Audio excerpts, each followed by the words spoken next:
You're watching the Action Sports Jacks 24/7 network. Now it's time for the Brent Austen Show. Happy Monday, everybody. Welcome to the Brent Austen Show. Casey Kurtz in the drive-thru window, pushing all the right buttons. I'm Austin Lane. Brent Martineau. Caught in a little traffic, Casey? That's the rumor. Caught in a little traffic? That's the rumor. Oh, I think there's like an accident or something like that. Hopefully everybody's okay, but Brent will be here when he's here.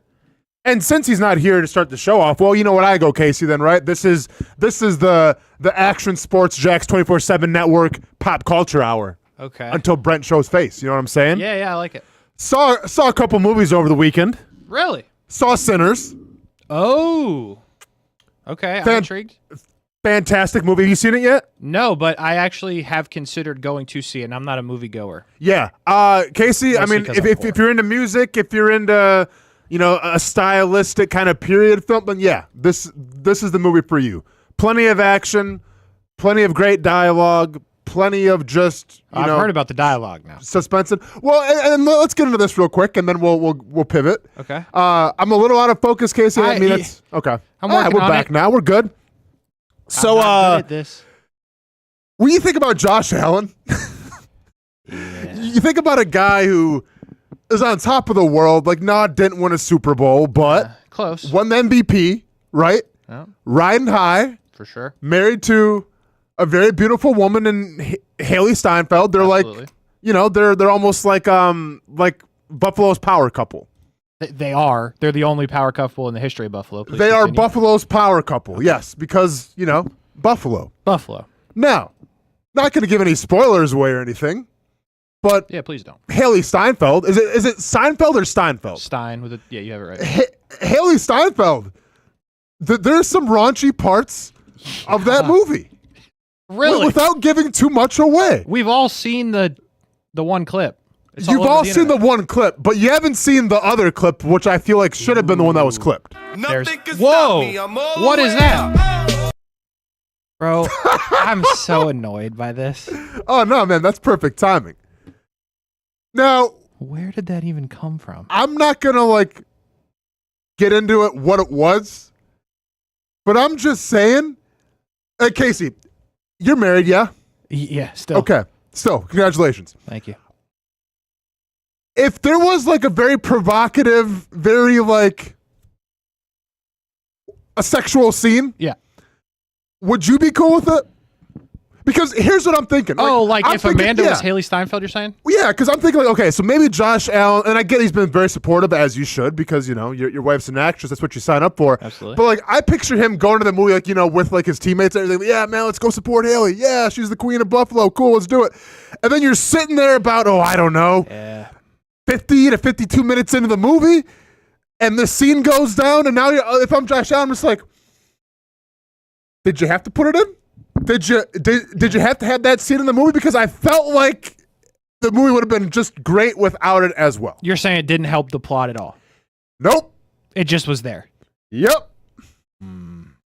I probably wouldn't be thrilled, but also I am definitely more insecure than Josh Allen. Aren't we all? I'm sure Josh Allen is pretty confident in who he is and all that. Sure. But I will say Michael B. Jordan is a different type of dude. Who you telling, man? You know what I'm saying? Who you telling, man? So if Josh Allen was going to be insecure on one person, I feel like it could have been any other actor on earth. Oh, it's Creed for sure. And she came home that day and was like, "Hey, good news! I'm in this movie with Michael B. Jordan." Josh Allen a little bit was like, "Damn." Yeah, kind of. Oh, by the way, you're in the movie with two Michael B. Jordans, by the way, because there's two of them. He plays twin brothers. I didn't realize that. Oh, watch the trailer, man. That's not even a spoiler. Yeah, I'm just dumb. Okay, no, you're good, man. You're I've good. seen it. I just dumb. Yeah. But this isn't even what I want to get to and talk about, Casey, real quick. So then saw that. Sure. Also saw Thunderbolts, which is the new Marvel movie. I've heard good things. Here's the thing. Didn't read any of the reception for it. I just went in unknowing, Blind. unfiltered blind. Yes. I was pleasantly surprised. Okay. A great movie. Now here's where I start to get a little what the hell are we doing, everybody? Okay. When the movie was over, and it was a full movie, by the way. Casey, it was packed to the brim. I believe that. crazy for a Saturday. Cause I think, okay, like people got, like the Thursday and Friday, and now we can just have like the casuals like me go see the movie. Nope, there was diehards there. Oh, I believe it. Movie ends, 2 hours and some change. Gotta wait. People got up and started clapping for the movie. Clapping? Like when the movie was over. Like it was that good. Like they landed the plane. Correct, Casey. And this is where my argument comes into play. Okay. Why are we clapping? Why are we clapping for movies? Why are we clapping for planes landing? Like, to me, those people did their job. You don't need an extra clap to let you know, like, oh, hey, good job. Like, Casey, you ever been to like a fancy restaurant and they bring out the food, and guess what? It's a fancy restaurant. It's good food, right? Mm-hmm. I'm not going to, like, when I have the first bite, stand up and go, hey. That's a good call. Hey, chef, you know what? This T-bone, this tomahawk steak, it's what I signed up for. No one's doing it. Agreed. So why? And once again, I didn't clap. My son was there with me at Thunderbolts. My son's like, why are people clapping? And I go, I don't know. I don't know, but don't do it. And he didn't. He was confused just like I was because he is my son. Why are we clapping? Brent Martineau. Why? Brent just got here to the show. That was very good. Let's give him a round of applause. I was hoping you were going to clap for me. Let's give him a round of applause. I hey, hope Brent, this music why doesn't play clapping? again. I don't know what's going to happen. After seeing what I just saw, I should be happy to be here. Oh, yeah. Was it the yellow truck thing? Yeesh. Yeah. Yellow truck? Yeah, I saw that too. Did you see it? Truck Yeah. thing. Wow. Yep. I sent you guys video. Not pretty. Oh, I didn't see the video. Yeah. Yeah. Hope everybody's okay. I don't get the clapping either. Mm-hmm. I've heard the clapping on a plane. Yep. Have you been to we haven't been to a movie probably in forever, Brent. But. Yeah, but I feel like I have seen a clapping at the end of a movie. Mm-hmm. But see, I actually get the plane one a little bit more. Like, who are you clapping for? Nobody's there that you're clapping for in the movie. At least the pilot and the team of people on the flight are there. Yeah, but the pilot can't hear. You think the pilot can't hear you? Well, what do you think? Everybody do you else think that the did their stewardess job. after it lands like, hey, and by the way, I just want to let you know you did a great job today. The entire plane was clapping for you when you landed. Yeah. Like, Well, they might be able to hear some telling of them. what's going on. There might be a speaker in there. Why are you clapping for the flight attendants? Well, because listen, some people are happy they survived the flight. Listen, that's becoming more common. I'll give you that. yeah, but you still have a better shot of, like, as Brent saw on his way here, like, it's more dangerous on the highway than it is like in the air. So then are we supposed to clap every single time I get home in one piece? Yeah, I never see people get Give off the myself bus a pat on the clapping. back? Yeah, that's fair. I don't know. I bet there's been a time where people have clapped on a bus. Oh, I'm sure. But like, it's not a common occurrence. Like, I'll be behind buses all the time, and when people get off, I don't see them turn around and go, hey, by the way. Hey, hell of a nicely job. done. Nicely done, yeah. Way to go. Okay, so know, Was I our did. team bus to the airport every time when I played for the Jags? Appreciate you. There we go. There's There been we a go. time or two through that police escort where Yeah. Patrick should get a clap. Yeah. Here's the other thing, though. You mentioned the restaurant, so it got me thinking. Mm-hmm. The difference is, and I'm not telling you should have this, but the difference at the restaurant is your way of clapping is how you tip. Right? So you don't get that. You don't do that on a plane. You don't do that for a movie. Again, the movie one is really awkward to me because there's nobody in the whole room Sure. that is there that would receive your gratitude. But here's the issue with you might as well write them an email. But for sure. But here's the issue. And listen, people go to restaurants for different reasons, right? Sometimes it's the ambiance, sometimes the experience. I go to the restaurant because it's good food. Yeah. Right? So, like, if you tip somebody, the cook's not getting the tip. Like, the waitress is getting the tip. Well, that's true. So, like, if I was going to clap for a movie, it's almost like me going up to the person who's, like, with the flashlights and cleaning up, be like, hey, by the way, hey, this movie was great, but I just want to let you know that, you're cleaning up my spilt soda and popcorn right now. Nicely on done. fire. Yeah. Nicely done. It's going to be That's so fair. clean in here for the next person. Oh, yeah, for You sure. hear me? Nicely done. But maybe if there was an unruly person, you would have clapped for that person. Yeah, maybe. Maybe. How many unruly people have there been in our movie theater? You seem to see more movies than us. Like Dude, I was I pleasantly don't remember surprised. that ever happening. It happens. We I were bet. packed to the gills, both movies, because I saw Sinners. Once again, you might have you had missed a it, big but movie weekend. thoughts and prayers goes to Josh Allen.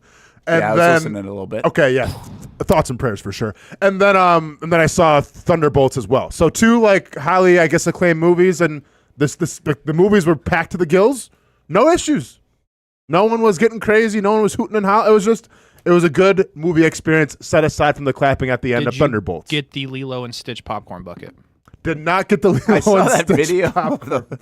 I would have, by the way. Isn't that gnarly? Like, I don't know if that's the one that they have everywhere, but like that it pops out. That's sick. I'm telling you, there are a Oh, few man. things that I see though, I don't see popcorn at the movies very often on Twitter or anything. But I saw that and I was like, "Ooh, I want to go get some popcorn." Yeah, for the yeah, movies. yeah. Like I was really saying. like, Yeah. I was like, that and a big Diet Coke, man. Give it to me. That'll be Screw the movie. I don't care about the movie. Yeah. $62. Yeah, that's all right. Free refills, man. Oh, that's true. That's fair. That's true. That's Get your true. money's worth. You get your money. Especially if you don't care about the movie, you just keep getting up. Go to the bathroom. Yeah. Just go, keep going. So the movies were good. Movies are fantastic. I wonder how many Movies are back. I wonder how many like unruly like Calm down. when I was a kid. That's good. I feel like Marvel's back. I feel like there were high school fights at movies a lot. Yeah. Really? Oh yeah. Oh, yeah.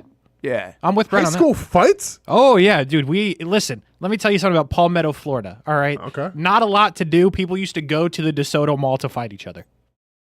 Yeah. The I'm not kidding. malls and movies, right? The Which movie part? theater was in the mall. mall. Yeah. Okay. Okay. But yeah, because it was like sort of kind of run down. It's now closed.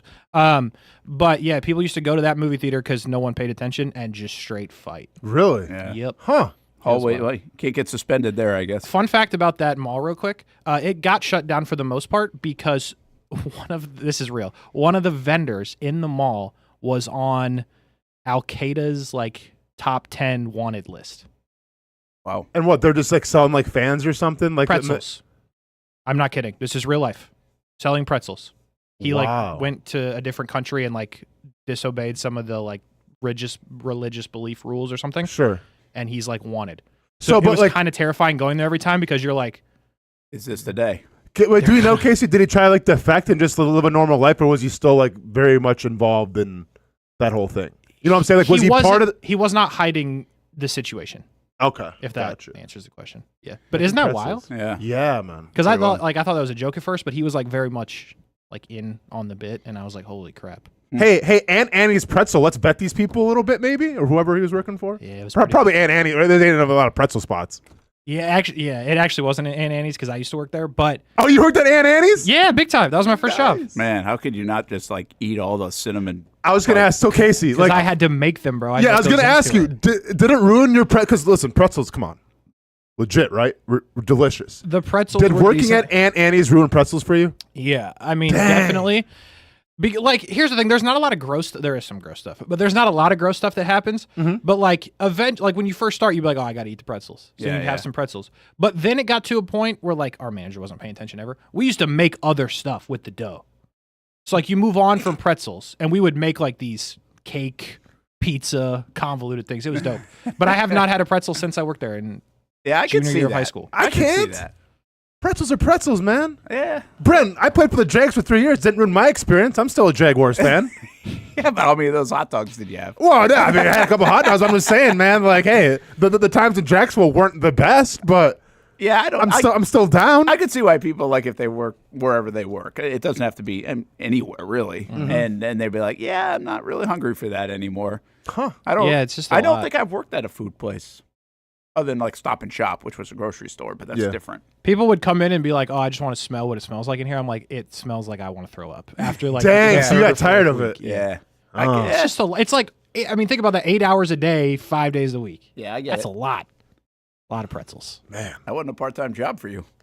Bro, full time. That's a lot of work in high school. full time all the time. You know what I mean? I respect it. Respect the hustle. That is no doubt. So yeah, let's find out. I put it out there. Anybody else clap at movie theater at the end of a movie or end of a flight? Yeah, tell us so we can block you for life. You're no longer invited. Tell on us the you show. so you can be banned from the show immediately. The movie thing is I still foul. think I still think the flight one's not that bad. Oh, it's Yes, bad. it is. It's bad. No, it's Because not, guess man. what? Like, You're supposed to like. have you ever You're been on a supposed bad to do flight? it? Yes. Sure. Everybody has. Yeah, are you kidding me? Yes. Like Listen, you're I supposed thought to I wasn't go- going to make it for a couple of flights, like just Yeah, like- turbulence and everything. That's a pretty that's No. almost like a spiritual experience when you land and you know you made it, man. Absolutely not. Because where are you gonna go? This is my thing with turbulence. Where are you gonna go? Heaven? No, Austin. Whoa, I don't. What? You're up there by yourself for the most part. Yeah. 35,000 feet up. Yeah, you're halfway there. I get it. But like you hit, like I assume you're talking about you hit some turbulence and you like hit an air pocket. And you Oh yeah, I'm stressing. Are I'm you sweating. seriously under the idea that you're going to drop 35,000 feet out of the air because that never happens. Oh no! Here's what goes through my head. So like, dude, we've all been on planes where there's turbulence and like you're shaking a little bit. I'm with you. I'm thinking like, dude, I have like the Denzel Washington in flight pilot where it's gonna be like, you know what? If we lose a wing, like it's gonna be a little choppy. It's gonna be a little bumpy. Might have to do like a little backflip or like a barrel roll, but we'll land. It'll be all good. Like that's what goes through my head. So you survive. I survive. In your worst case scenario, you survive. In every worst case scenario, I survive it. What are you worried about? And then I get to go after the airline and get like an $800 voucher. Seriously, dude, you have no idea. Like, oh, here comes turbulence. Yep, here comes the voucher. Here comes the voucher. Here comes Forget the voucher. About the PTSD. Because once again, I mean, listen, it's a little morbid, but like if you look at the rates of what crashes compared to how many, there's doesn't happen. thousands and thousands of flights. I'm with you mostly. So I'm not outside of gonna the Denzel Washington part. Like, oh, dude, I have thought about survival, and I have thought about non-survival. Sure. On the plane before, like, really? And like, it's more not like in a panic way. Like I don't get panicked at all by even the thought of it. Yeah. Just because I agree with you. Like it's a safe way to go, and it's. I mean, if that's the day, that's the day, right? I mean, what are you going to do at the end of the day? Nothing. You're really not going to do anything. Nothing. But I really just say, how quick can, depending on where it is and how much notice we have, can I fire off a couple of texts? Like that's really what I think about. And will they go through? They won't. Or should I write? And will they find my phone somewhere, wherever it happens to be? I'm just trying to finish my movie that I'm watching. I think about those things time to finish all the this time. See, that's crazy. That's what you're thinking about. I'm like wildly calm even during turbulence because in my head, like I'm a big believer in there's nowhere to go. Like you're gonna drop 10,000 feet. Guess what happens? You just survive. Yeah. If you drop 35,000 headache for sure. Yeah, headache. Yeah. If you drop 35,000 feet, you die and you probably don't know what happened. It's over. Yeah. So like I'm calm to the sense of like we're either fine or we're not. I would say mostly that's true. But I ain't clapping. Have you guys experienced but you've That's experienced the landing flight where you don't think you're like going to crash or anything or turbulence, but it's super windy. Right, or they battled through a storm, and you can feel that thing as landing. Oh, dude, right? Like that ain't the easy. That doesn't feel like the computer module landing. That's what he signed up for, though. You know? Yeah. But is it kind of weird how we clap at sports? I was gonna say we clap for a guy who scores a touchdown, and that's his job too. Because we haven't seen a lot of those here, so we take them when we can get them. So we should clap for pilots for touching down. Hey, if plane crashes were a lot more of a common thing, then I would, maybe I wouldn't. I don't know. It is kind of funny though, right? Like we go nuts for a basket or a touchdown or a completion, but we're not allowed to clap for a flight we have zero that just saved our lives and landed. Listen, because here's the thing. You're onto something now, I think. No, he's whack. not. Because every time we go on a plane, we understand that we're going to come down from that plane. You know, like we're going to get off the plane, go on our vacation, wherever we're going. We understand that. Like that's ingrained in us. Yeah, it gets a little choppy every once in a while, but like we know we're going to land, we're going to go our ways. When we watch a sport, the Jaguars, for instance, the past couple years, there's not a lot of expectations. Like, we think we might be disappointed here. Like, the plane might go down here, but I'm getting on anyways. Well, the Jaguars might lose this game. They might break my heart, but I'm going to tune in and watch anyways because you're a fan. So, like, when something great does happen, we're cheering because we're surprised because there was the shot that, you know what, it wasn't going to go good. Planes, you shouldn't have that type of philosophy for. That's the difference. What the hell? What the hell are those people? What the hell are those people in Winnipeg standing cheering for the entire overtime? Then nothing happened. Brent, come on, Brent. First overtime, nothing happened. Brent, that's all I got there. Come on, man. Come on, Brent. That was crazy, by the way. Did you see that? 2 goals in the final 2 minutes. Yes, Brent. 3 minutes. Stanley Cup playoffs, man, in full effect. Yeah, I've been watching the last couple of days. Mm-hmm. Good stuff. That was nuts. That'll help you later in the trivia segment. Oh, good. Hopefully you don't ask me who plays for him. Yes. That will be pretty hard. Show me Mikko Rattman. I literally said that yesterday, like we're watching the Winnipeg St. Louis. Yeah. I'm like, I really have no idea. I couldn't name a person. But it was like entertaining to watch. Like I just couldn't name a player. So Winnipeg. So Isn't that wild, just in by the closing, way? though, Brent, before we like, how am I doing this for a living and can't name a player on Winnipeg? It's like the only sport I think that's like that. Sorry, Austin. Yeah. No, you're good. You're good. It is. Like basketball, you know who's on the court. Yeah. Baseball, I think you generally know when somebody's hitting in the order. Football, you know who's on the field. Or you know who's on the team. Yeah. Like, forget Hockey, about where you're they're just hitting like, in the order. Cool.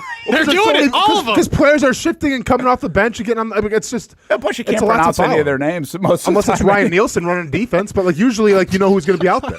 I literally, I thought about this weekend because somebody brought up James Harden. This was a great like meme on James Harden, so it made me laugh. He scored like 7 points. He has a lot of memes. Yep. And I was like, where's James Harden even playing? Like, what happened to James Harden? Yeah. I was like, oh, he's at the Clippers. Nobody talks about the Clippers. This is true. They really have like, I mean, that is, what's that called? What's that? But like Irrelevant? Siberia, right? What? That's what he used to say. Like if you're irrelevant, like you go to Siberia. You're Siberia. So irrelevant was the right answer. It We was, just took it up With a all notch. due respect to our Siberian friends listening overseas. Because it's like the coldest place on earth, so it's so remote or something like I that. got you. I know, got you. That's the tie-in here. stick Well, with the the LA Clippers, believe it or not, LA of all Siberia. places, that's Siberia. That is, man. Like you Little just brother to don't the Lakers. exist if you're Kawhi Leonard or Harden or whoever else plays for Paul him. George. Paul George. Well, no, not anymore. Paul George back. Isn't Paul George on the 76ers? Yes. Oh, that's right. Yeah. See, there you Oh go. no, I know. Is Ben Simmons on Clippers? Ben Simmons still plays? Does he Yes. play? Well, he's off the bench, I believe. But well, no, he's not like. Kind of. He's not. The Let me Clippers. just make sure. I mean, the Clippers. It's amazing that Yeah, you he's can on the be in Clippers, LA and we don't know anything about the Clippers. Yeah. But when have you ever really know anything about the Clippers? Hey, No, bro, I agree. bro had a gnarly stat line in Game 7. 5 minutes, no points, no assists, did grab a board. Talk about Ben Simmons? Ben Simmons. Yeah, man. I mean, That guy. he's like the healthy version of Greg Oden. Yeah. I mean, Ben Simmons did have like what? He won Rookie of the Year that one year. Like he obviously did. his rookie year. I He was think good as Rookie rookie of the Year. Did anybody else play? Yeah, I mean, he was a guy for a bit. Like, but he fell off. How do you, if he's healthy, how does he only play 5 minutes? Wild, ain't it? Because he's fallen off. He's probably played a decade in the league now. Yeah, I he's bet, been right? around for a while. Any guesses on his yearly salary this year? It just happens to be sitting here. Oh boy, the NBA salary's gross. I'm gonna guess $28 million. Awesome. I'll say 17. 40.34, according to this. Is that just for this year? Or is that like a total? It says contract? salary 25. 40.34. Good for him. Bro got Damn, one Roger. board in Game 7. Hey, by the for way, 40 mil. Crazy man. Oh yeah, that's a good point, man. All right, so to put a job, bowl man. on the clapping, are we allowing that you can clap on a plane, Brent? Is that where you're at? I don't want to make it a regular thing. I just not as. It definitely doesn't fit in the movie category for me. Okay, No. I'm Not with even you. close, You can't man. clap on a plane. can't clap on a plane. How about a taxi driver that gets you there really No, fast? can't clap. Can't. It's no. That's your that's your job. I know, but Do your sometimes those job. kids go a little extra. You know? When's the last time you job. were in a taxi, bro? What is Well, that? I actually been. Good point. Taxi. Do they got text? Are not a thing anymore. Bro, standing not- in the corner somewhere not trying this to get thing. a Most of the, I mean, 90% of the time Uber, but I would say in the last 3 years, I think I might have been, we were in California last year. I might have gone in a taxi in California, Oh. like from the airport. So, I have preconceived notions now of taxis. I'm sorry. Like just kind of grime. You know, like I mean, they're it is true. It's they're like totally- outdated, man. Yeah. They're It's amazing It's there like a blockbuster. Isn't it kind of amazing there are so That's a many? good call, actually. That's a great call. blockbuster? So what? It's amazing there are so many of them, Oh yeah. Still. Yeah. right? You'd think everything was an Uber. Yeah. I But never it's see not the 'em. case. Like if you're obviously in a bigger city, I doubt you've seen a lot of Oh, I'm taxis sure you around still here. get. Well, you probably got taxis in like New York, right? Oh, Gotta all over have. the yeah. place. Yeah, all yeah. over Gotta the be. place. Yeah. But I mean, if you go to an airport, like a decent sized airport, Mm-hmm. you're going to see like taxis lined up, ready to get people. Most of that's in big cities. I guess okay. Yeah, and Maybe then you Vegas. get your Uber Yeah, Vegas stuff has too. that. But I've seen texts in Vegas. my point is, there's still a lot of people. Like you would think that everybody in the world watches the NFL, right? Mm-hmm. And football games. That's not true. I would think that doesn't. Mean, and same goes for Uber and Lyft or whatever else. Not everybody uses it. sure. It feels like everybody does. Yes. But I don't think everybody does. Like, I bet there are a lot of people that don't even know how to use it and just go to the taxi. The olds. The Olds, olds. for Oh, sure. no doubt, the olds. The olds. Yeah. Nah, my parents couldn't call an Uber if their life depended on it. Really? No. Yeah. They just figured out say mobile really, ordering. like, I know mine couldn't. Yeah. No shot. Life or death, I'd hate to tell your parents you're cooked. Yeah, take the taxi. Take the taxi. Don't get taxis extinct. Exactly. Need those. Yes. For the old people. All right. Hey, we can talk some sports on the other side. I mean, we kind of talked a little sports. Winnipeg Jets. Yeah. A little bit. Well, Kawhi Leonard and Little bit. James Harden. Mhm. Is Harden almost done? Like retire-wise, almost done? Yeah, I mean, his style has really like kind of maximized it, like, because he's a very finesse type of player. Yeah. So I think if you wanted to play for like 3 or 4 more years, you could probably pull that off. Yeah. How old do you think he is? James Harden? Yeah. Gosh, he feels old to me. I'm going to say he's 36, but he feels older. Awesome. I'm going to go with, trying to think when he came out. Arizona State, right? Yeah. I didn't even say anything. Wow. No, I'm trying to Arizona think like State, I couldn't even guess Well, that. I'm trying to think like just he looked a lot different. It's a heck back of in a poll, college. dude. It was Arizona State. Yeah, it's Arizona State. 2007 to 2009. Wow. 34? I don't know. I think is he 34? He'll be 36 when next season starts. Wow, that's nuts. It's All old. right, let's do this. Take a break. We will come back and talk some sports. Brent Austen Show. Casey Kurtz in for Jason Hamby here on a Monday as we get you ready to go here in the early stages of May. Coming off a fun weekend, talk about some of the things that did happen, including a little trivia from the weekend with Casey later on in the show here on the Action Sports Jacks 24/7 Network.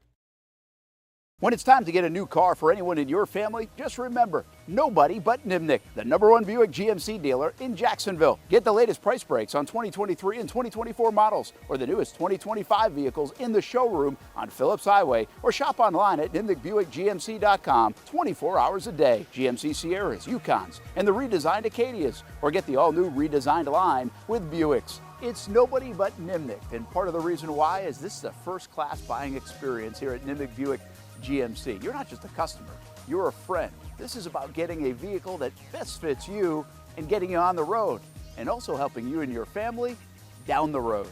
Nimnick has a treating you right guarantee, courtesy, respect, fairness. And most Buicks, GMCs, and Jacksonville's only Car Bravo dealer, nobody but Nimnick. Who has put in the most years and stands behind a better experience? Nobody but Nimnick. GMC. We are professional grade. The schedules are out for another summer of soccer here in Jacksonville with the Armada men's and women's under-23 squads, starting with the ladies and the home opener on May 24th. 2 weeks later, they're back in Northeast Florida for a June 7th matchup. The season wraps up with a pair of Friday night home matches June 20th and the 27th. As for the boys in blue, they debut against a couple league newcomers on May 9th and 17th respectively, with more home dates on May 31st, June 14th, and June 21st. All those matches are at Edward Waters University, and you can watch them live on the Action Sports Jacks 24/7 network. Those teams are a big focus on Fleet and Footy, covering the big soccer stories each week on the Action Sports Jacks 24/7 network. I'll put one in the back of the net for you. Join us for player profiles, fun interviews, and the very latest on the Fleet and all things footy. That's every Thursday at 2 p.m. I've been telling you about CGC Water Treatment and Plumbing for a long time now. Their drinking water systems remove up to 99% of contaminants. We've had a Connecticut water softener and drinking water system in our home for more than 7 years. You can see the difference whether you're washing clothes, the dishes, or what I like to do most, fill this up for some coffee every morning, and mostly all day. Remember, if you're not filtering your water, you are the filter. Don't be the filter. Right now, you can get a free Connecticut reverse osmosis system with a purchase of a Connecticut Premier Softener. The experts at CGC Water Treatment and Plumbing will test your water for free and determine your water score. Don't know your water score? CGC will find out and recommend the appropriate Connecticut water treatment solutions so you can improve it. Call 904-552-1242 or visit cgcwater.com. Ask about our 90-day love it or leave it guarantee. CGC Water Treatment and Plumbing, an authorized independent Connecticut dealer. Florida license number CFC 1432579. There's a saying in sports, you can't win them all, but you can win a lot with good folks on your team. Like that one painter, First Coast. It's tough to beat the sun in Florida, so your home fades. It's tough to beat that HOA when they come calling. Beat the sun, beat the HOA with that one painter, First Coast. And it's a good time to do it. Less rain to work around, and painting in mild temperatures is perfect. After all, the paint bonds to the surface so much better. Give that one painter First Coast a call at 904-417-3557 or look them up at first-coast.thatonepainter.com.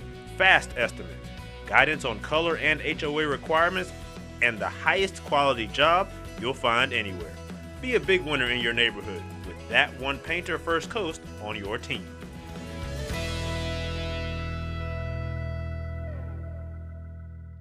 It's fast-paced, Hands off on first down, and there goes Edward Vander. high-fly, Wide open receiver. It's caught. action-packed, weekend fun. Fun for the entire family. It's the Jacksonville Sharks. I feel like anybody could play in this league. It's gotta be like backyard football, right? Whoa! This ain't the Arena League, Brent.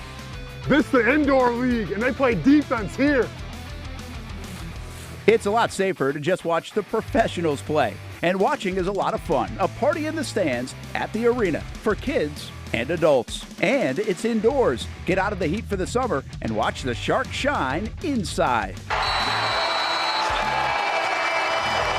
Jacksonville Sharks football, season number 15. It's the drive for 5, and it's still alive. Get your tickets at jacksharks.com. Welcome back to the Brent and Austin Show, streaming on the Action Sports Jax 24/7 network. The draft is going to be in Washington, D.C., and that will be interesting to see the setup for the draft and how they utilize, obviously, all the, monuments and other things. I don't know Washington, D.C. that well. Like, I haven't been there a lot. I've been there for a game. And so really just like walk. I remember one preseason, I think the Jags were up there and we walked around a little bit because you have a little extended time. But I actually haven't done like the whole Washington, D.C. thing, believe it or not. Yeah. And so I don't really have a good feel of where they would put it. I don't know if there's some details out of even where, but this is in 2027 of where the draft will be. And kind of be fascinating to see how they utilize things. I mean, Casey, can you put that back real quick? Because I have a good idea. Wasn't it when they had it in Vegas, didn't they have like the go across like the whatever? They did. What is that? The Bellagio? Bellagio? Yep. Go across right there. Like build like a walkway across like the water part there. Yeah, I was kind of I mean, that's kind of disrespectful, though. Well, that's actually, I don't know if it is. Yeah. I'm just curious what you can do to those kind of landmarks to dress it up for an event like this. I don't know what's allowed and what's not. Like, turning like the Lincoln, like the Lincoln guys sitting, turn it into like the green room where people just sitting with Lincoln. If you get picked, you go sit with Lincoln. Yeah. Well, and we were in Philly, and they did it right, not too far from all the stuff, like the Rocky Steps and everything else. Like, so they kind of incorporated that in. I just don't have any idea how they'll do it. But it was interesting. I think, did Hamby come up with the topic, or he asked this, because it's going in 2027? My take from Hamby was that would be like that's not a great place for the draft, because he's like, what's the worst draft city? Was his question. And I don't know if I look at DC as being a bad draft city. I don't know. I mean, I'm not thinking politically here, folks. I'm just talking about hosting the draft. I'm sure it will be kind of cool, and they'll make it into something pretty good. I don't know. I mean, listen, it's been in Detroit. It was in Cleveland. Those were fine, I think. True. I'll always say this. I've been to a bunch of them, and I thought Dallas was terrible. And Dallas isn't a bad city, but I just thought it was terrible. Like, the setup, there's not a lot around the stadium in Dallas. There is now. When was that? Like, that would have been shoot, man, I can't remember. I mean, it's got to be a solid 8 years ago. Yeah. So now, when they did it at the stadium, they did. So they did it at the stadium, and so the stadium's huge, right? It's massive. So they did just like an end zone is where they kind of had everything set up. Gotcha. So you would say a third of the stadium. So now again, some of this I look at through our lens.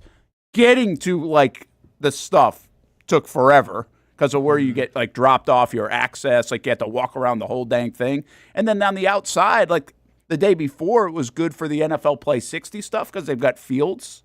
But yes, they do. But it's not like there's just like restaurants right outside the stadium. It's different now. So is it now? Like, I was just there for MLB All-Star because they did Texas. Okay. So the new baseball stadium, it's like across that little. There's like a little bridge right there. Yeah. But there's now 2 massive hotels that connect, and there's like a whole battery area just like in Atlanta. Oh, okay. So they've built that up. Yeah, they've built a little more. But there's like the one thing I feel like that would be a draw for that is there's a ton of parking.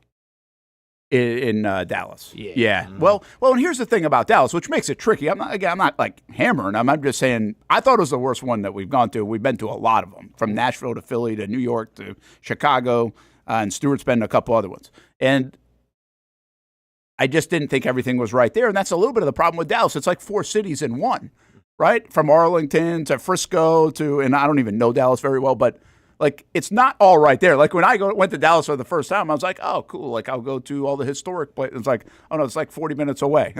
It's like going to Phoenix is a little bit like that, right? You've got, like, Phoenix and Tucson and Scottsdale, and it's like, it's not all right there. Yeah. I mean, to be fair, Jacksonville, but it's has a bit of that. Not all right there either. You're you right. got to do some driving now. Well, and especially, and we know this, and by the way, I'm not comparing, but we know this in Jacksonville. That's why you got to build some of this stuff up downtown first.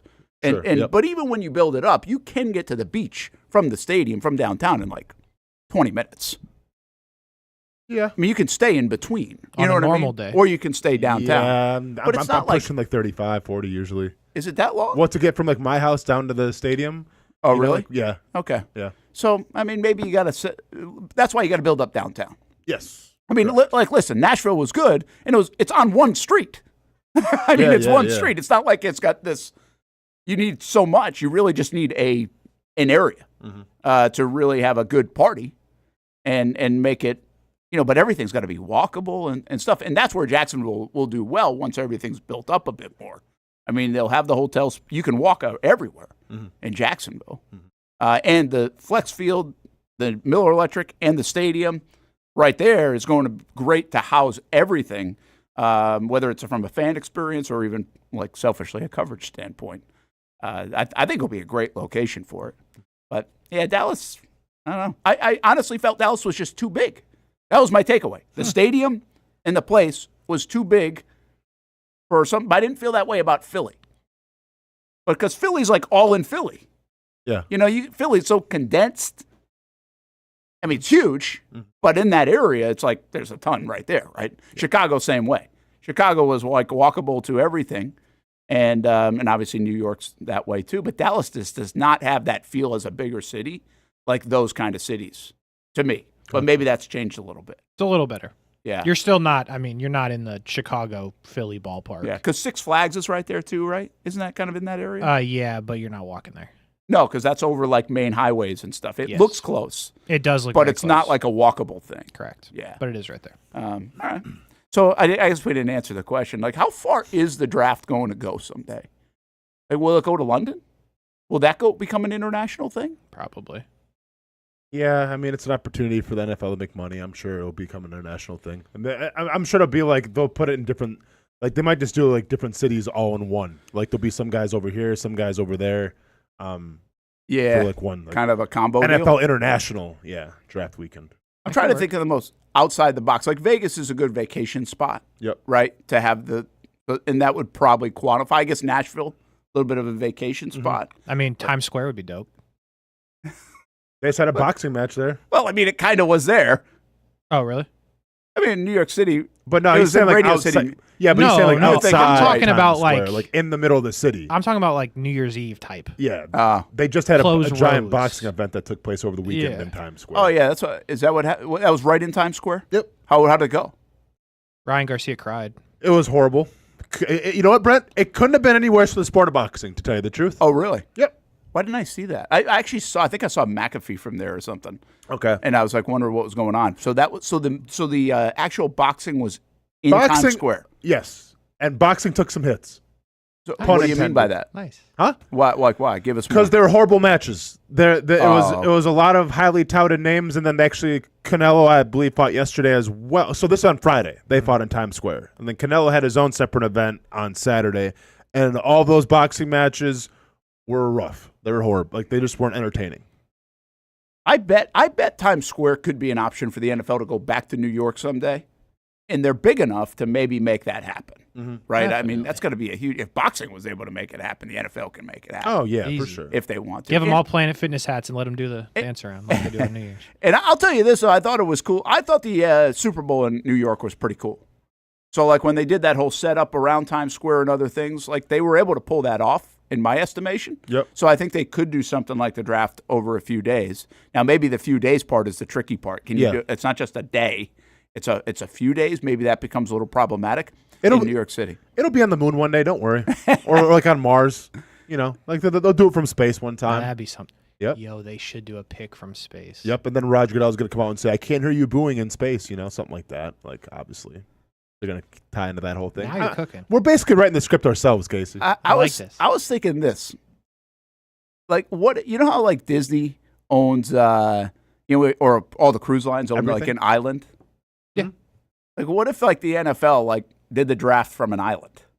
Like a vacation spot thing. Like, you could cruise to the draft. Or something like really make it a vacation destination. I think it's a cool idea, but I think it probably falls flat because you'd have to take said cruise line.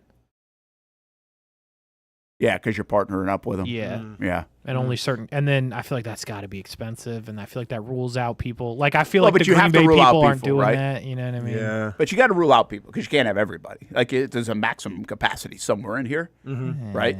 But. But again, I did mention Nashville and Vegas. I think those are the two places you would say. But obviously, you're not vacationing in Detroit and Cleveland. And I mean, yeah, you can go on vacation in D.C., but it feels different. I'm talking about like you go to the draft, but you're also it's a destination like Cancun, man. Like you're going to Cancun, right? Yeah. They really should do. Where did the Giants go? That one time? On the boat? I can't. Yeah, I know you're talking about though. That's where they should do it from.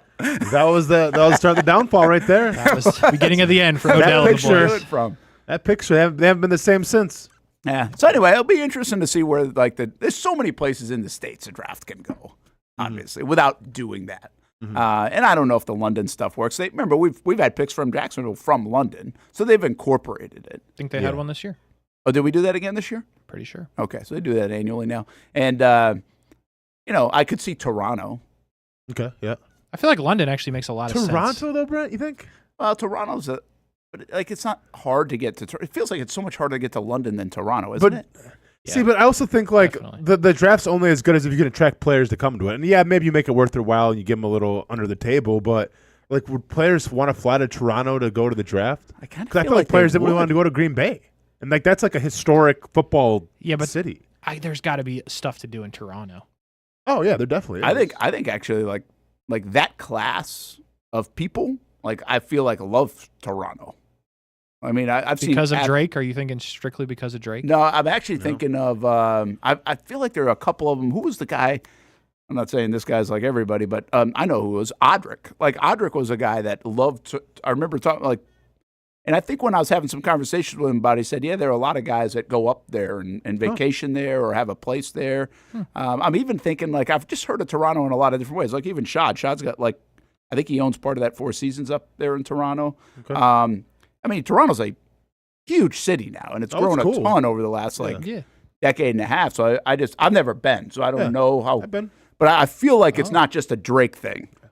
I feel like it's kind of an upper. They do have party next door as well. I mean. He's pretty cool. Which is where the NFL likes to party a little bit, right? Yeah. That's where you would invite guys too. I feel like it would be more of a destination than Cleveland, Detroit, Washington, D.C. Yeah. I felt like the intrigue of Toronto is like, yes, it's Canada and you definitely get a Canadian vibe, but it's almost like a melting pot of like different cultures and everything. Like you can go out in Toronto, you can get like legit food from anywhere. Like there's all types of cultures that are represented that live in Toronto. It's definitely a melting pot. Would the people from Toronto actually care, though? That's the question. Good point. But, I mean, I just I'm sure some of them would. But NHL draft, sure. Like mass interest in something like that? I don't know. Okay, so like Bill, all right, and it feels like you're always hammering Buffalo, but to some degree. But Buffalo gets a new stadium. Are they going to host the draft someday? Well, at the end of April in Buffalo, feels like that's risky. It was kind of chilly in Green Bay, right? But it's very Green Bay-esque. You've got the neighborhoods around the stadium and stuff like that. Now, so if you want to branch out, you could have some fun with like a Niagara Falls right there in Buffalo. Make the stage out there. I mean, you got to walk all the way out there, but you could do some cool things. All the way out and back. That's how you get picked. Man. You really want to be on this team? Walk out there and get your jersey and see what you got. But they didn't do really. You could do that actually in Detroit to some degree because you're right there on the border, and they didn't really. I don't think they embraced that during the Detroit. But to be fair, you don't think when you think of Detroit, you don't think of like Niagara Falls. That is true, but Buffalo, you kind of do. A little bit. And Buffalo's not too far from Toronto, I don't think. No, it's Like a couple hours. It's just a tunnel drive. Yeah. Is it a tunnel? Is it a You tunnel? take tunnel. Oh, it's kind of like London to Paris type thing. Maybe. I didn't know that was a thing. But yeah, there's a tunnel you can take. Huh. Really? Yeah. They should do the draft in the tunnel. Draft in the tunnel. Dude, I was pissed because like I didn't have my passport at the time. You got stuck in the tunnel. When I played in Detroit. So like a bunch of my teammates like during the weekend like went, to Canada. I'm like, oh, I don't have a passport. I can't do it. But yeah, it's literally just like a tunnel. See, that to me, going back to the plane thing, is more anxiety than the plane landing in the tunnel. What if you get stuck in the tunnel? Oh, yeah. Oh, I've been in some tunnels now. Yeah, it's I've been stress. in them, but like Yeah, it's like stress. that one especially because like it's a I think that would be. I think that'd be tough. Mhm. I mean, all those situations are probably pretty I would tough. clap if I got through the tunnel, I guess. I've never been through the Detroit to Toronto one. If you get stuck in the tunnel for like 4 or 5 hours, like you could on a plane, I'm telling you right now, you get out the tunnel, you're Who are you clapping for? Air. myself. I'm like, Yeah. we did it. Yeah, that you're still. These idiots breathing. finally got out of my way. Thank Yeah. you. Like, yeah, you're clapping. There's that. Hey, Popovich is done. People love Pop. NBA people love Pop. I don't know about if he transcends the NBA because I don't know if everybody transcends the NBA. But like, how great of a coach is he? As great of a coach as he is character. I put him ahead of Riley. Wow, that's high. That's lofty. Look at the resume. The only guy that I feel like you can't really put him above is Phil Jackson. I think Phil Jackson is the GOAT of the NBA. I think Popovich is a close second. Wow. So, I mean, if you look at Popovich's tree, We don't care about my Red Auerbach. hey man, wasn't born. Sorry, like it's like, hey, Vince Lombardi, yeah, he was great, but like wasn't really around for it. I'll take your word for it though. But no, I think I wasn't Popovich is the second best ever. Yeah. I mean, how many championships the dude win? 5. Yeah, And a 5. I always find San Antonio very interesting when we have these kind of discussions, just because they're just so under the radar. bland. Yeah, well, They played a very bland they style. did. It was boring. Like, but he's not. Like, that's the funny thing. Like, he's post that run, he's the one that kind of helped give them publicity. Maybe sometimes because of a press conference or whatever else, but usually because of the insertion of the interviews after the first quarter, second. Like, that's Sure. really where his brand took off more than winning titles. I mean, of course, you can appreciate the greatness of the winning titles. I'm just saying more people knew about Popovich in the last 10 years because of sideline interviews yeah, than they did about the greatness of his coaching. Now, the respect that he has across the league, and that's what I always think is interesting, his peers, but the players. Players seem to love him, like across other teams and everything else, from Olympic teams to you name it. I think that says a lot about a guy like Greg Popovich, how much that bond exists. Maybe more so than I've felt with any other coach that I can remember. That he bonds with players across the league, it feels like, more than I can't think of a guy in baseball or football. And we're going to talk about another guy like him. Maybe Tomlin is a little bit like that. Where it kind of feels like players would want to play for Mike Tomlin. correct. On other teams. Yeah. I feel like people want to play for Greg Popovich, and that doesn't mean they're alone in that category, but it just feels like it's overwhelming. They'd be on the top of the list. So it's weird to me because when you look at those championship teams early on for Popovich, I almost felt like the Spurs growing up were like the New York Yankees, where they just did things a different way. Like, go back to the teams with Ginobili and Parker and Tim Duncan and the Admiral and Robinson. Like, none of those guys had tattoos. None of those guys were really flashy. They were just meat and potatoes, played, to be fair and with all due respect because they're champions, but a very boring style of basketball, but they got the job done. And to me, that's what makes Greg Popovich such a great coach, where like as a kid, I would have said he's ruining the game of basketball. Like, give me Kobe Bryant, give me Allen Iverson, give me the tattoos, give me the flash, give me the swag. You had a bunch of dudes on the Spurs who weren't wearing headbands, who didn't have their shorts past their knees. It was fundamental basketball. and it won championships. And it's almost like the older that I got, the more I started to respect it. When I was a kid, listen, there was few people actually use the word like hate around. I couldn't stand Manu Ginobili, just the way that he played the game. Wow. Because he was always flopping, and like I used to watch games with my stepdad all the time. My stepdad shared the exact same sentiments as I did. Like he couldn't stand him either. But then like the older that I got, the more I started to respect it. Like, hey, like yes, they're not this flashy team. Yes, they beat LeBron James, and LeBron's supposed to be like the next chosen thing and everything, and they put him away. But then I started to have like a newfound respect the older I got. So I think it says something when your style and what your belief system is in Popovich can last, it seems like decades. You could still have success, especially in a sport where everybody seems to be the same in NBA. Casey, great coach or great brand? I think it's interesting what you said because the last 10 years, I think you're spot on, Brent, because like they've been terrible.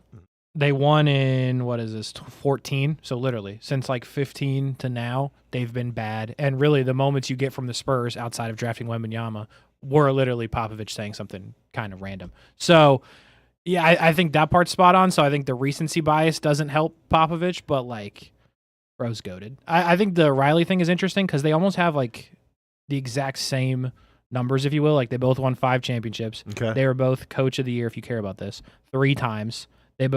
Riley coached the All-Star game a whole lot more, if you care about that. And I don't have Popovich's winning percentage up because I guess they haven't done that yet. But like they're both very similar in that. The only difference is Riley went on to be the executive, but then Popovich has like the Olympic stuff. Yeah. So it's because like Riley's been a very successful exec as well, So right? it's like, which one do you care about more? Well, see, but then, Casey, I look at the coaching tree though too. Like I think there's something to be said for that. Like which assistants have come underneath both guys and then had success on their own. Like obviously Steve Kerr's under Greg Popovich. Yep. He was very outspoken when he found out that Greg Popovich retired and everything. I think I got to believe Riley's tree's pretty long, right? I got it right here. I don't really know it. Yeah, hang on. I can. While you're saying that, Joe, I find that what's interesting to me is I think you mentioned Kerr because I was going to mention Kerr. Kerr and Popovich are also at the forefront of, and some people like this and some people don't. That's each their own.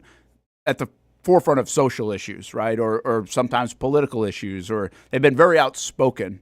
But also, I think Popovich, maybe more than anybody else in the history of the game, is going to get a lot of credit for his movement toward like women being involved in the sport of the NBA or sport basketball, but NBA specifically, Becky Hammon specifically, where so many people are like, hey, like they think she could be the next coach of San Antonio. Now, she came out recently and was like, I like it here in the WNBA. Smartly, probably, where she's like, I ain't replacing that guy. Yeah, True. Right? But I mean, so there are some other things that go on the checklist or go under the notches in the belt. Again, and some people will criticize some of those things, but also makes them somewhat polarizing because of it increases their brand in today's day and age specifically, but to go along with really some great coaching records, and you can't take away the championship. So, what's the Riley tree look like? Well, okay, I'll get Riley's first. I'll get Popovich's. So Pat Riley's coaching tree, Eric Spoelstra. That's what I thought. I was going to say that, but I wasn't sure. Jeff Van Gundy. Stan Van Gundy. Sure. Byron Scott. Those are the big names. Then we got Greg Popovich. And Spoelstra is the best one. Yeah. Now, Van Spoelstra's Gundy had lit, some yeah. success. Mike Budenholzer for Popovich, Okay. who's won a championship. Yep. Mike Brown, Yep. who Was won with- a championship, right? Or not? Was he the Did he win one with the Lakers? Lakers one? I think he I don't might know have if he won been. one with the Lakers or not. I think he was. Brett Brown, who I feel like was with the 76ers. I don't think that did well. Yeah. We got Ime Udoka, the guy from the Celtics now. Yep. Steve Kerr. Of course, that's good. Yeah, so that tree's better. Mike Brown, 2-time champion. With Cleveland as well? It's 2009, 2013. Or 23, sorry. It was 9 would have been, I think, when LeBron and Cleveland won it. Must have been. Yes, correct. Then he's got like Jacques Vaughn, who I don't think has ever really won anything. Yeah. But, Interesting. All right, hey, I'm going to just a quick little trivia for you guys. I mentioned Red Auerbach. You mentioned Riley and Popovich is on this, and Phil Jackson. When they did the 75 team, all 75 team, they also made top 15 coaches. Okay. So at that time, Anybody else come to mind? I mean, you're not going to get all these, by the way. And the NBA, top coaches of When all did time. they make this list, dude? The year? That's a good question. When would the 75 team have come out? Let's see if I can get this. 21-22 NBA season. So this would have been a few years ago. Okay. I don't think anybody would have crazy passed. Like, I'm wondering if the recency bias of the Warriors when that was happening, if Kerr's on there. He is. Spoelstra's probably Which on is there actually too. kind of crazy that, in my opinion, because you look at these guys and most of them have like 1,000 wins, and Kerr's on here with 376 wins. Is Now he's 68% winning percentage at the time, and he's also got 4 championships. is Larry Brown on there just from longevity? Well, I think it's bigger than longevity too. Well, I mean, he won one in Detroit. and 1,000 wins. Yeah. But yes, longevity a big part of it. But But, Larry hey, Brown high up. 1,000. Larry Brown actually number 2 on this list. I don't know if this list is in order of ranking. I think he's with the 76ers too. I think he had AI for a bit. He did, yeah, absolutely did. Who else can I think of? I mean, do we say is Eric Spoelstra on there? That's, Spoelstra is on here. I was going to say. He's 6, and at, I don't know if this is from 8 to 21. He had 607 wins already and 2 titles. Man, that's Bro's good. crazy. Chat I think saying- he's one of the most underrated coaches of all time. Spoelstra? Yes, Yeah. I don't think you ever bring his name up. And even these Well, it's teams 'cause have been he had better. Because he had the big three. Like, He that's did, why. but he also did well with Jimmy Butler only. Sure. Yeah. But he didn't win with Jimmy Butler. I know, but they No. made it to the finals, I think twice or something when they shouldn't have. Sure. Twice, yeah. You got to win it though, man. Like, see, that's why what do you mean? Well, Like, you can still be a really good coach without winning it. This is why Greg Popovich is Greg Popovich, because he did it with Tim Duncan and company. Did he not do it with Kawhi again? With just Kawhi and They did win with Kawhi. yeah, and who else? I can't remember. Like, was Manu still on that team? I think Duncan might have still been there. Okay, But he was an old. aged Duncan. Whichever ones were there were old. But See, like, Kawhi this was the is- MVP. This is what to me makes you a legendary coach, makes you a really good coach. I think back then, like, it was more than just like you actually had to you had to assemble talent, but you had to elevate talent. Yeah. I feel like nowadays, like, listen, if you put Steve Kerr on the Sacramento Kings instead of the Golden State Warriors, would it be in the conversation today? Probably not. You had Steph Curry, you had Draymond, you had Kevin Durant, you had Klay Thompson. Like, something goes into the players as well. I get it. No, listen, and I think Steve Kerr's a great coach. I'm not putting Spoelstra in the category of greatest of all time. Even I'm just saying I feel like he's one of the most underrated coaches, not because of the championships, because of what he did after the championships. I actually think they've done a very nice job with just Jimmy Butler, and he got the best out of Jimmy Butler. Sure. But I also feel like if Spoelstra wouldn't have won those championships with the big three, with Bosh, Wade, and LeBron, he'd probably be fired now. That's Sure. he might not have ever made it to that point. Yeah, but he's Definitely. actually now had a hell of a long run, which is a big No. deal in the NBA. Well, yeah, absolutely. I mean, when the Nuggets are firing their guy after winning a championship, you're not a long leash. That's what I was going to say about Popovich. And, it feels like he's the last outside. The only two exceptions here are Kerr and Spoelstra. But I feel like Popovich is, the last, probably what will be legendary coach because everybody fires their guy at the first sign of trouble. That's interesting. You Now- never get to that point. Kerr's going to be one, Spoelstra. But then after that, you've got. Well, Yeah. There's a that's lot of good turnover. because the Celtics have had a hell of a run, but they've done it now with 3 different coaches. Right. Not because, and for different reasons. One goes to the front office, one because of whatever, and now we'll see if. I mean, he could be, I guess, if they continue to have this kind of success, and can turn it over. And he's got some by the way, Popovich sound bites. well, here's the other thing.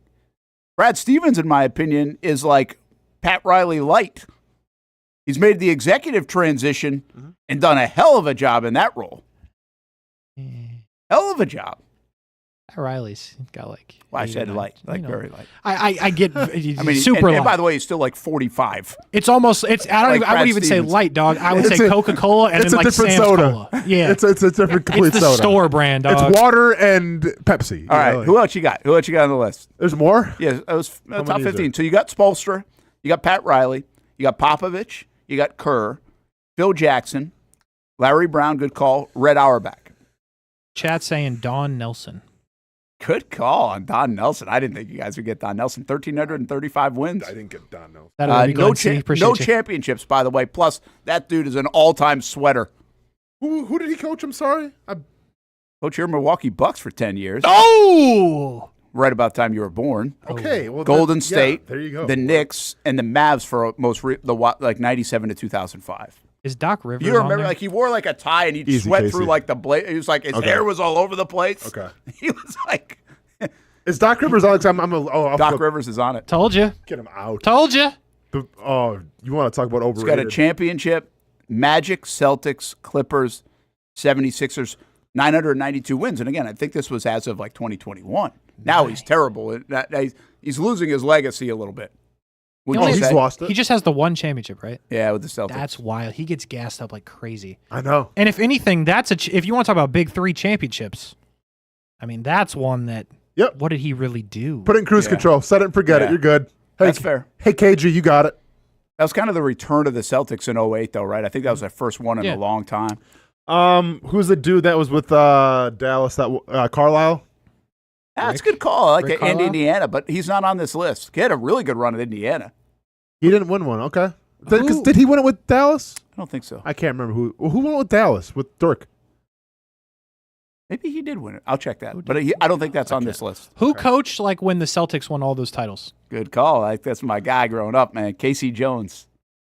Casey Jones Yeah. Good name. from Teenage Mutant Yeah, that's Ninja the Turtles. Teenage Mutant Ninja Turtle guy. That's Casey what I was just Jones, thinking. who was a player, by the way, and then coached that great Celtics run in the 80s with Bird and McHale and Parrish. Huh. Also coached the Seattle Supersonics and the Washington Bullets. Had 2 championships in 84, 86, but that Lakers-Celtics rivalry was Pat Riley and Casey Jones. That Casey Jones. Good call there. Okay, you're missing, like, I feel like you can get 2. I'll give you one. Like, you're not going to get this. Jack Ramsey. Wasn't going to get that. Yeah. 76ers, the Buffalo Braves, Portland Trail Blazers, Indiana Pacers. His last time was in 88. So that makes Buffalo sense. Braves? Yeah, I Buffalo didn't had know a that team, existed yep. either. First time I've heard of them ever. All right, so I actually think you could get 3. I'm going to say you guys on your age spectrum, you're going to know this name, but you're never going to get it. Did he coach so he coached around our ages? Well, you would have been a kid. So I would have been negative, is what I'm So hearing. Casey wasn't around yet. Well, I mean, you wouldn't have known. How old do you think I am? Chat saying Billy Cunningham. No. Come Not on, Glenn C. Not on this Damn. list. I give you Dominique Wilkins. Do you remember who coached him? Oh. No. Lenny Wilkins. Yeah. Okay. Supersonics, Portland Trail Blazers, Cavs, Hawks, Raptors, Knicks. Okay, I think you should get these 2. I think. We got teams? I think they're big. Yeah, I'll give you. Tyrone Lue. I'll give Ty- you.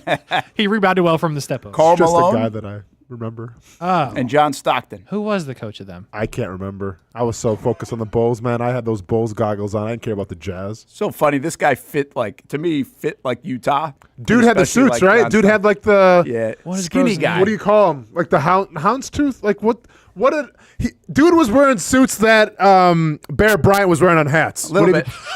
A little bit. He had Yeah. he had the Bear Had some of Bryant that. suit hat. Yeah. Yeah. He seemed to like fit the Utah Jazz. I don't know He his also name, coached though. the Bulls back in the early 80s. Jerry Sloan. Oh, That I name ring should a have bell? known that. Yeah, Yeah, I should have should known I? that. Didn't win one though, huh? Didn't win. Obviously, Sorry, Jerry. Jazz never won. How many wins does it say? A lot. He had 1,220 wins. That's crazy. Yeah. Obviously, they had a great run without winning. All right, the last one. Come on. I think you guys can get this one. Jason Kidd. Coached the Magic and the Nets and the Cavs, but you know him from the Detroit Pistons. Coach the Pistons? Austin. This is you, dog. How's it me? I was a Pistons fan with like Again, this when would they be won one. before your time, but even Before watching my time. I thought it was your time. But even I feel like watching like the Jordan documentary and Lambert and even the early days Oh, of so he coached the Rodman, Bad Boys? Isaiah Thomas. Yeah, I remember the documentary. I don't remember the coach though. He was like the fun-loving guy too, man. And then he got let go, and that's when Rodman became Rodman. We got a very exclamation point, all caps in the chat, so I'm guessing that's probably the right answer. Yeah, probably. Hold on. So he also went to the WNBA and actually had success in the WNBA, if I remember correctly. And I don't know when that would have been, but I think he was one of the first coaches when the WNBA came about. You're not going to get it.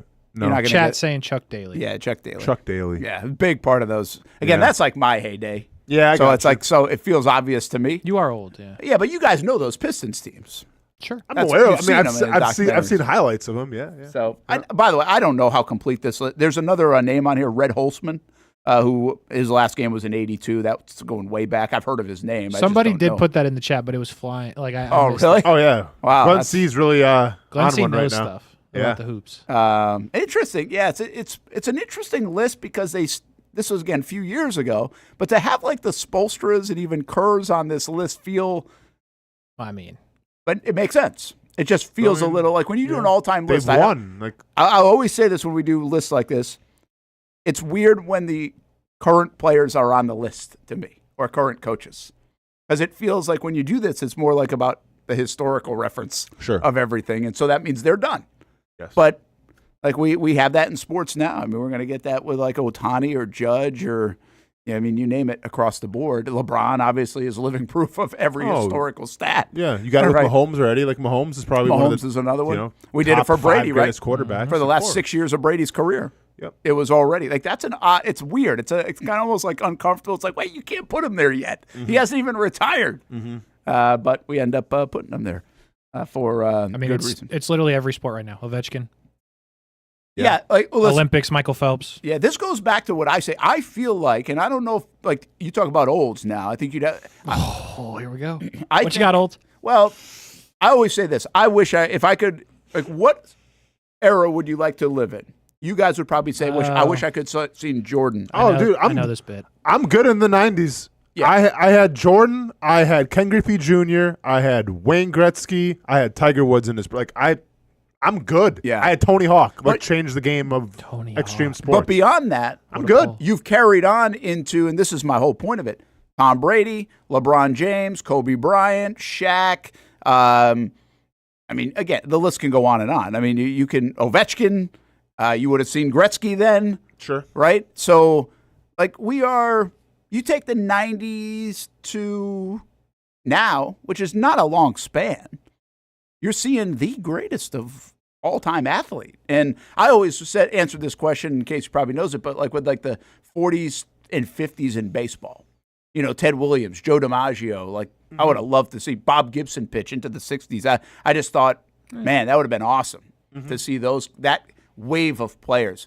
I think that wave of players is still better than the 90s and 2000s overall in the amount of players. Yeah, Okay. I think historically. Now, do you have as good from Mike Trout to Griffey to an Ohtani? Probably. But again, in case you got to remember now, 8 years of that is marred by scandal, right? Sure. But does it mean it More can be- talented, though. It can be marred by scandal, but like it didn't.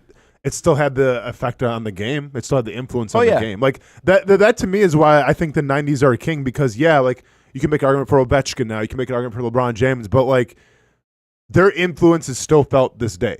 Like people buy Jordans over LeBrons, you know, yeah. just because of the influence. Anytime a player turns his hat backwards, like you think of, hey, that's Ken Griffey Jr. Like I feel like stats are one thing.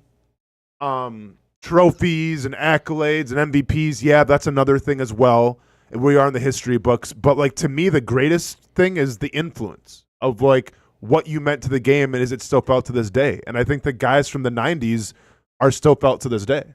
You know what's wild to me about Griffey is, like, I totally agree with you on everything Griffey. Mhm. Lived it, you know, from upper deck cards to the sweet swing and more. Bro was good. Only reason And- I played baseball is because Ken Griffey Jr. Yeah, Only reason I played. and a lot of kids. So that he had mega influence in that respect. But I think few people put him even close to the list of greatest of all time players. And he had an unbelievable career. But I just don't ever hear him in that kind of conversation, or even on like a top 5 or I don't know where he ranks. Like, find me a list. I've never really looked. But it doesn't feel like he's on a top whatever list of greatest players of all time. Sure. Yet his influence and impact, and by the way, his statistics too, are just unbelievable. And I think in that respect, this is going to be totally different, but just humor me.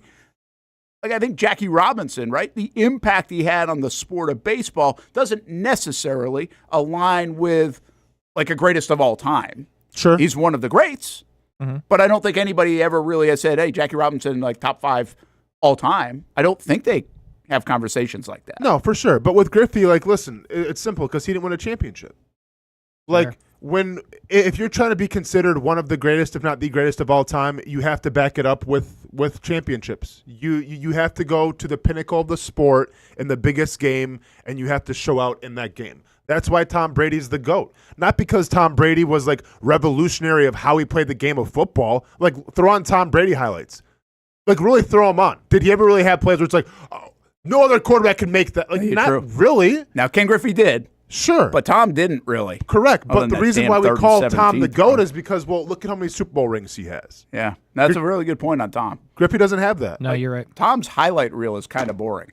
Sure. But the guy wins. And like that's going to be the most important like if LeBron James would be whatever 8-0, 9-0 in NBA Finals, there would be no argument of, okay, well, he's the GOAT. But you look at what Jordan was able to do in the finals, what he did with championships, like that's what sticks him apart. Yeah, and I know people put a lot of weight on that. I've never put as much weight on it because I was because you're a Dan Marino fan. Dan Marino guy. But I also think I think actually LeBron fits the Spoelstra conversation. I think LeBron shouldn't have made the finals like half the time. He was the only guy on the team. Okay. Like he should, so he gets penalized for overachieving and losing in the finals. Like their team wasn't even like good enough to make the finals. So many years. I do side with Brent here a little bit. I don't. How? I watched Kawhi Leonard win a championship by himself. They were on the If you're team. go- They were just old. If you're good, you're good. Oh, you're like- talking about Toronto? If you're not San Antonio. I'm talking about Toronto. Hey, man, Fred Van Fleet was there. Yeah, he was He there. was there. That's a great example, by the way, but I do think it's a major outlier. Sure, but it's And still who did they beat that year? Do you remember? Golden State. Golden State. Oh, that was over Golden State. Yeah. Yeah. Well, I mean, LeBron won in Cleveland too, Sure. but he won one. Yeah. But I'm just saying, like, I think he got to more than he should. Yes, I agree. The Cleveland teams were not that talented after Kyrie was gone. But to your point, I will say this about the Patriots run and the Brady thing. What's wild about that one is they made 9 of them together. I think he went 6-3, which nobody really counts the losses that much or doesn't feel like it. Don't have to. But he could have won all 9, and he could have lost all 9. They were all like that close. Sure. Like, which is wild. Like, there wasn't, because we've had Super Bowls where it's just blowout city. That was not the case with Tom Brady. Every single one of those, they could have won all or lost all. And I get, like, you know, the defense had something to do with that as well for a lot of those. Of course it did. but Adam that's Vinatieri fine. had something to do with a lot of those. But, like, who was Tom Brady really throwing to? That's fair. Danny Amendola, Julian Edelman. Moss didn't make one. Like, at the end of the day, you know, this is my point. Like, it wasn't like Tom Brady necessarily played with, like, the best players around him, but he always seemed to elevate them. Yeah. Just like if you're in basketball and you want to be considered the great, you better elevate everybody around you. You better elevate Steve Kerr. You better elevate Scottie Pippen.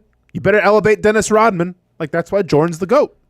Fight me about it, Casey. That's a you got crazy something to say. statement. You got something to say about it. I don't, but you're throwing those names out there like J.R. Smith like they and were- Mike Miller are the same things that you're saying. Listen, Kevin Love. I'm not a LeBron guy, but you're saying this. He's got to elevate Dennis Rodman, Hall of Famer Dennis Rodman. LeBron's like, hey, J.R. Smith, can you go the right direction, you idiot? We go this way. Hey, JR, Casey, he had take a AD. shot, dude. He had Kyrie. Come on now. Did have Kyrie. Come on. That's Come on. wild. You said those names like they weren't. I know, legends, right? bro. Like, yeah, you see, like that Horace Grant, you know? Got to elevate Scottie Pippen. Could have done it without him. Got to elevate him. If we weren't elevating him, we had no shot. Thank Give me goodness a for break. Paxson. Okay, we'll go back and forth with this, too. Because Scott didn't really do much in Portland when he left, just to let you know, Casey. That's Like, he was a fair. guy. But neither did Kyrie Irving when he left. Yeah. Oh, get him, Brent. What has he done? Kyrie Irving? He got kicked out of Boston. Yeah. Got kicked out of where? The Nets? Oh, yeah. So what has he done? Should have went to the championship last year. Should have won the championship last year, actually. Shoulda, coulda, woulda, didn't. Sure. So it's a championship. Did Scottie Pippen take his Trailblazers anywhere? Anywhere? You remember he played for the Portland Trailblazers? Probably not, did you? Yeah, It's fine, but we're not gonna act like Luka wasn't on the team with Kyrie. No, for sure that had something to do with it as well. but- Where was Scottie Pippen's Luka? Elevating him. I don't know. Let me Where go was back- that? Where was the Let me elevation? go back to that roster real quick. Most NBA talk in the history of the show right here. I'm trying. Love it. All right, let's take a time out. Get back on track here. Brent Austen Show. But you need to know what to throw. But you need to know what to throw. I'm not talking about footballs, baseballs, softballs. We're talking about those items you need to recycle. Republic Services explains it easy. Recycling simplified. 1. Know what to throw. When in doubt, throw it out. 2. Empty, clean, and dry those materials. It takes an extra minute, but it makes a big difference. And 3. Don't bag it. This makes the recycling process faster and more efficient. This is a look at the Republic Services North Florida Recycling Center. You can make this process even more efficient.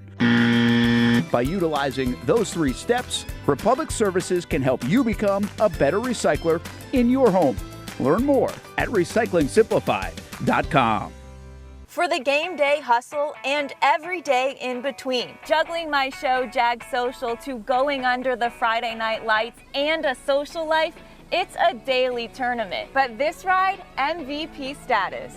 The all-new 2024 Lincoln Nautilus isn't just my car, it's my personal locker room, office on the go, and VIP lounge on wheels. Let's talk tech. My profile remembers everything from customizing my dash display to setting the ambient lighting and my signature scent. And wireless charging, essential for live tweeting scores. Whether I'm packing for a beach day with friends or heading to the gym, there's space for every passion. After dominating all day, this becomes my recovery zone. The massage feature is like having a personal PT on call. Life's a non-stop game, but with this ride, I'm always on my A game. The 2024 Lincoln Nautilus. Drive your passion. You trust CGC to make your water great, and now you can trust CGC with your plumbing needs as well. Fast, convenient scheduling, licensed and insured. A quick call away at 904-552-1242. You never know when you're going to have an issue with a shower, toilet, or maybe it's a sink that sometimes is easy to fix. All right, let's be honest. I'm not fixing anything. I'm totally staging this because when I have a plumbing problem, I call CGC Water Treatment and Plumbing. Trained professionals, transparent pricing, customer satisfaction. Small problem or even a bigger issue. Save 10% off any water heater plus no trip charge. The experts with 25 years of experience at CGC Water Treatment and Plumbing can do it all. Call 904-552-1242 or visit cgcwater.com. For a limited time, CGC is waiving the trip charge on all related plumbing calls. CGC Water Treatment and Plumbing, an authorized independent Connecticut dealer. Florida license number CFC 1432579. If you look good, you feel good. And the medical professionals here at Ponte Vedra Vein and Aesthetics are here to make you feel your best. I'm on camera every week and I have a confession to make. I'm not always confident in my appearance. So when I found out about the wide variety of procedures here at Ponte Vedra Vein and Aesthetics, I knew help was just one appointment away. Medical Director Dr. Megan Deacon Casey and her board-certified physicians have been using the latest in cutting-edge technology for the last 10 years, giving men and women their personal confidence boost, from Botox, fillers, Morpheus 8, and so much more. The hardest part was figuring out what I needed. Thankfully, the medical team walked me through what would work best for me through a free consultation. Even better, to celebrate their 10-year anniversary, the team at Ponte Vedra Vein and Aesthetics are hosting an open house May 1st. Learn about the array of procedures. There's also chances to win big prizes. Come look and feel your best with Ponte Vedra Vein and Aesthetics today. Baker's Sports. It's a hometown business filled with hometown people trying to make you feel right at home. Chris Conley, Jacksonville University. Walker Wright, class of 2018, West Nassau High School. Michael Young, Fletcher High School. Baker's Sports started in a grassroots way and now outfits much of the Southeast. Will Olive, Mandarin High School. Go Stangs. High school sports, travel sports, youth sports of all kinds. They are a one-stop shop carrying Nike, Adidas, Under Armour brands, and more. Vincent Caldes, Oakleaf High School. Tony Mazzio, Sandwood High School, class of 2002.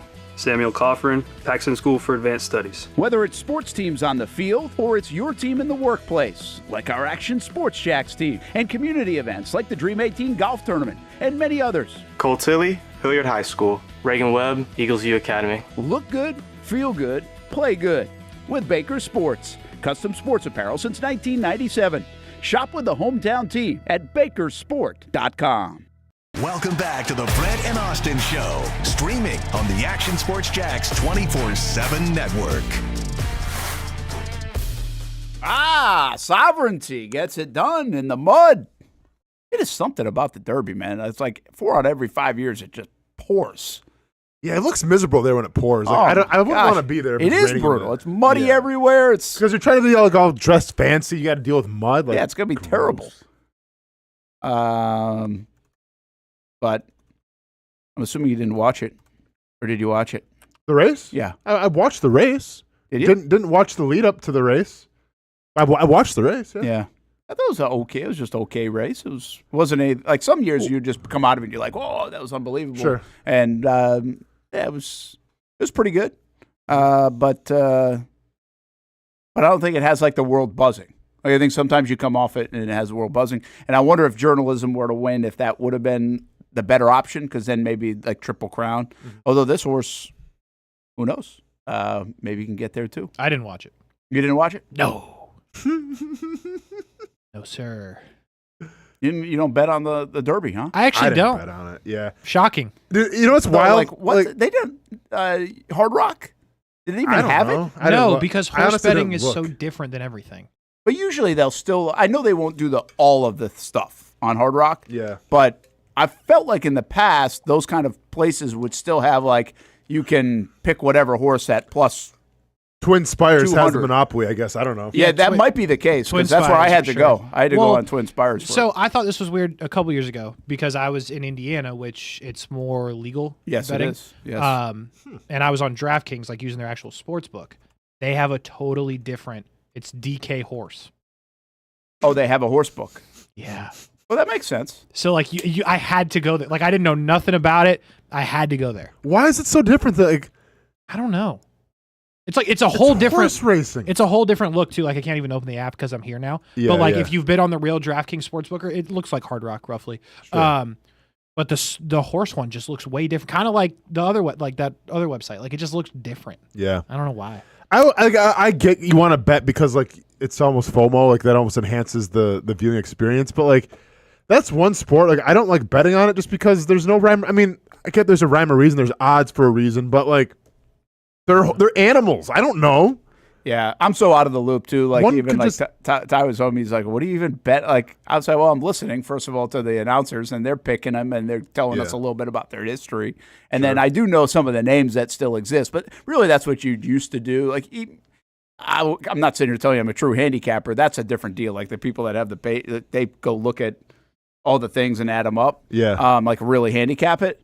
But usually it's like, oh. Take the top trainer or take the top jockey, and usually they're on the best horse or they've got a really good chance. Yeah, right. So that's what you bet on. The problem with like Saturday was I was like, okay, all these I'm not betting on a 2-1 favorite. If I'm going to win here, I'm going to win. Yeah. And guess what?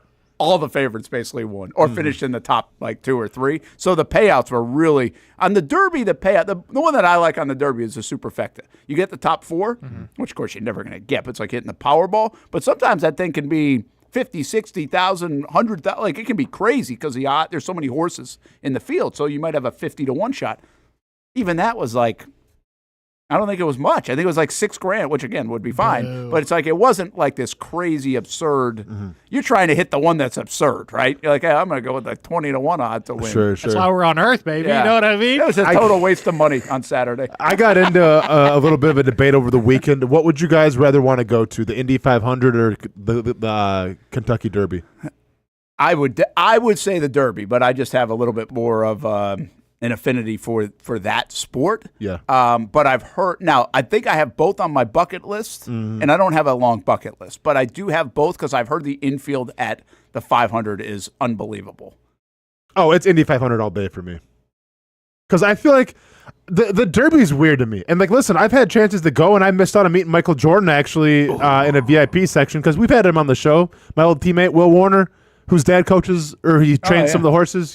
We had him call on the show one time. That would have been. So he got like the VIP access. So like a bunch of my teammates got to go check it out, and yeah, they met Michael Jordan and everything. To me, the Derby though, it's cosplaying like you're rich and fancy, and I don't want to do that. Like I don't want to dress up like I'm going to like a fancy SEC tailgate. I would rather just like I get that. show up with pair of shorts and a hoodie or something and just be comfortable and drink and be merry. And I feel like you can do that better at the Indy 500. I feel like though, and I'm going to tell you, and I don't know this because I've never been to the Derby. I feel like there are people dressed up normal. Okay, they just don't get shown. Hey, I mean, there's been a bunch of viral videos going on with people running around porta potties, like running on top of them and trying to like make that a competition on top of porta potties, and they're all wearing like fancy like khakis and boat shoes and stuff. Like if the riffraff who's running on porta potties is still wearing khakis and boat shoes, Brent, that ain't for me, man. Yeah, it makes it. I get what you're saying there. I understand that. Yeah. How about you, Casey? Indy 500. Let's go. Have you been? You haven't been? Believe it or not, I have not. Because you've got family in Indiana. Yeah, I'm from Indiana. How close? Close. 40 minutes. Nice. Never been. My parents have, and stuff like that, but I've never been. Yeah. But also, I'm not like banging on the door like, can I go? Because I could. At some point, I could have. Yeah. I've heard the infield at the Indy 500 is like absurd. Oh, say no more. Like that's what I've heard. Especially I've like heard the it's events insane. all day too. It's a long. Dude, you get like what, a 2-minute horse race?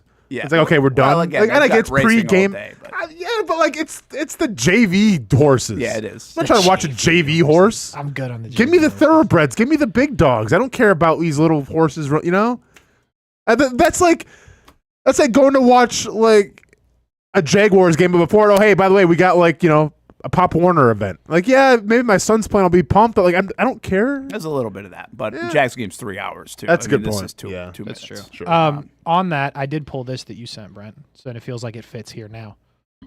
$15. Where are you going? Because both of these events are on here. There's a lot here if you can't see it, but basically, Barstool Gambling put this out. You got $15. Where are you going? Kentucky Derby, a $5 event. Yeah, it's gonna be a no for me. Along with That's Army, not a Navy, surprise. Super Bowl, World Cup, and the Masters, and then you go down from there. Duke UNC is $4. Michigan huh? OSU is $4. There's a lot there of Florida confusing Georgia ones on here? No Florida Georgia on here. Huh. Iron Bowl's $1. Well, yeah. So there's a lot of goofiness here. UNC Duke being $4 is wild when the NBA Finals is $2. I didn't even see that part. Wait, do that one again. What did you just say? NBA Finals 2 and what's UNC Duke is 4. Duke. All right. So And I'm assuming, by the way, this means like, sorry, Austin, to cut you off, but like you're good. Final Four means you get all 3 games. Yeah, I would 2 in the think so. championship. Yeah. World Series, you get all 7 potentially. That shit's crazy how many of these events I've been to. Yeah. So anyway, all right, I think I can do this. Oof, maybe I can't do this as quick as I thought. What's jumping out at me right now is Army, Navy, Kentucky Derby, and Ryder Cup. But like, and I don't know if I got to go to Wimbledon, but I thought Wimbledon would be kind of cool to go to. you're mad. No, I know. Well, that'd be I'll tell you right now, I'm going that'd be World 13. Cup. World Cup is the first round draft pick for me. Is it really all day? Yeah, absolutely. Mine too. Absolutely. World Cup final. Because that's Absolutely. like your country's in a final and like the crowd. Yeah, dude, World Cup. It would be all great. day. It World just Cup. doesn't. It doesn't hit me that way. I'm thinking like the pregame. I'm thinking the celebration. I'm thinking the crowd experience, the ambiance, the setting. World Cup, please. That's an intellectual right there. Mm-hmm. Brent's just dumb. Sorry, Doug. I don't need to be drinking Fireball in the Derby infield. Go ahead and give me a World Cup in some foreign country where it's like me and my countrymen cheering on our team. Yeah, I don't feel that way. That's cool. Man, I wish I had $16 and this thing would be easy.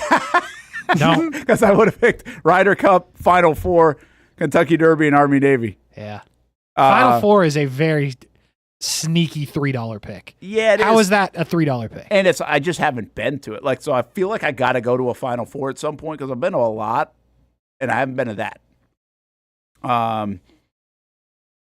I'd probably pick Final Four, Army Navy, Kentucky Derby. That gets me $13. Mm-hmm.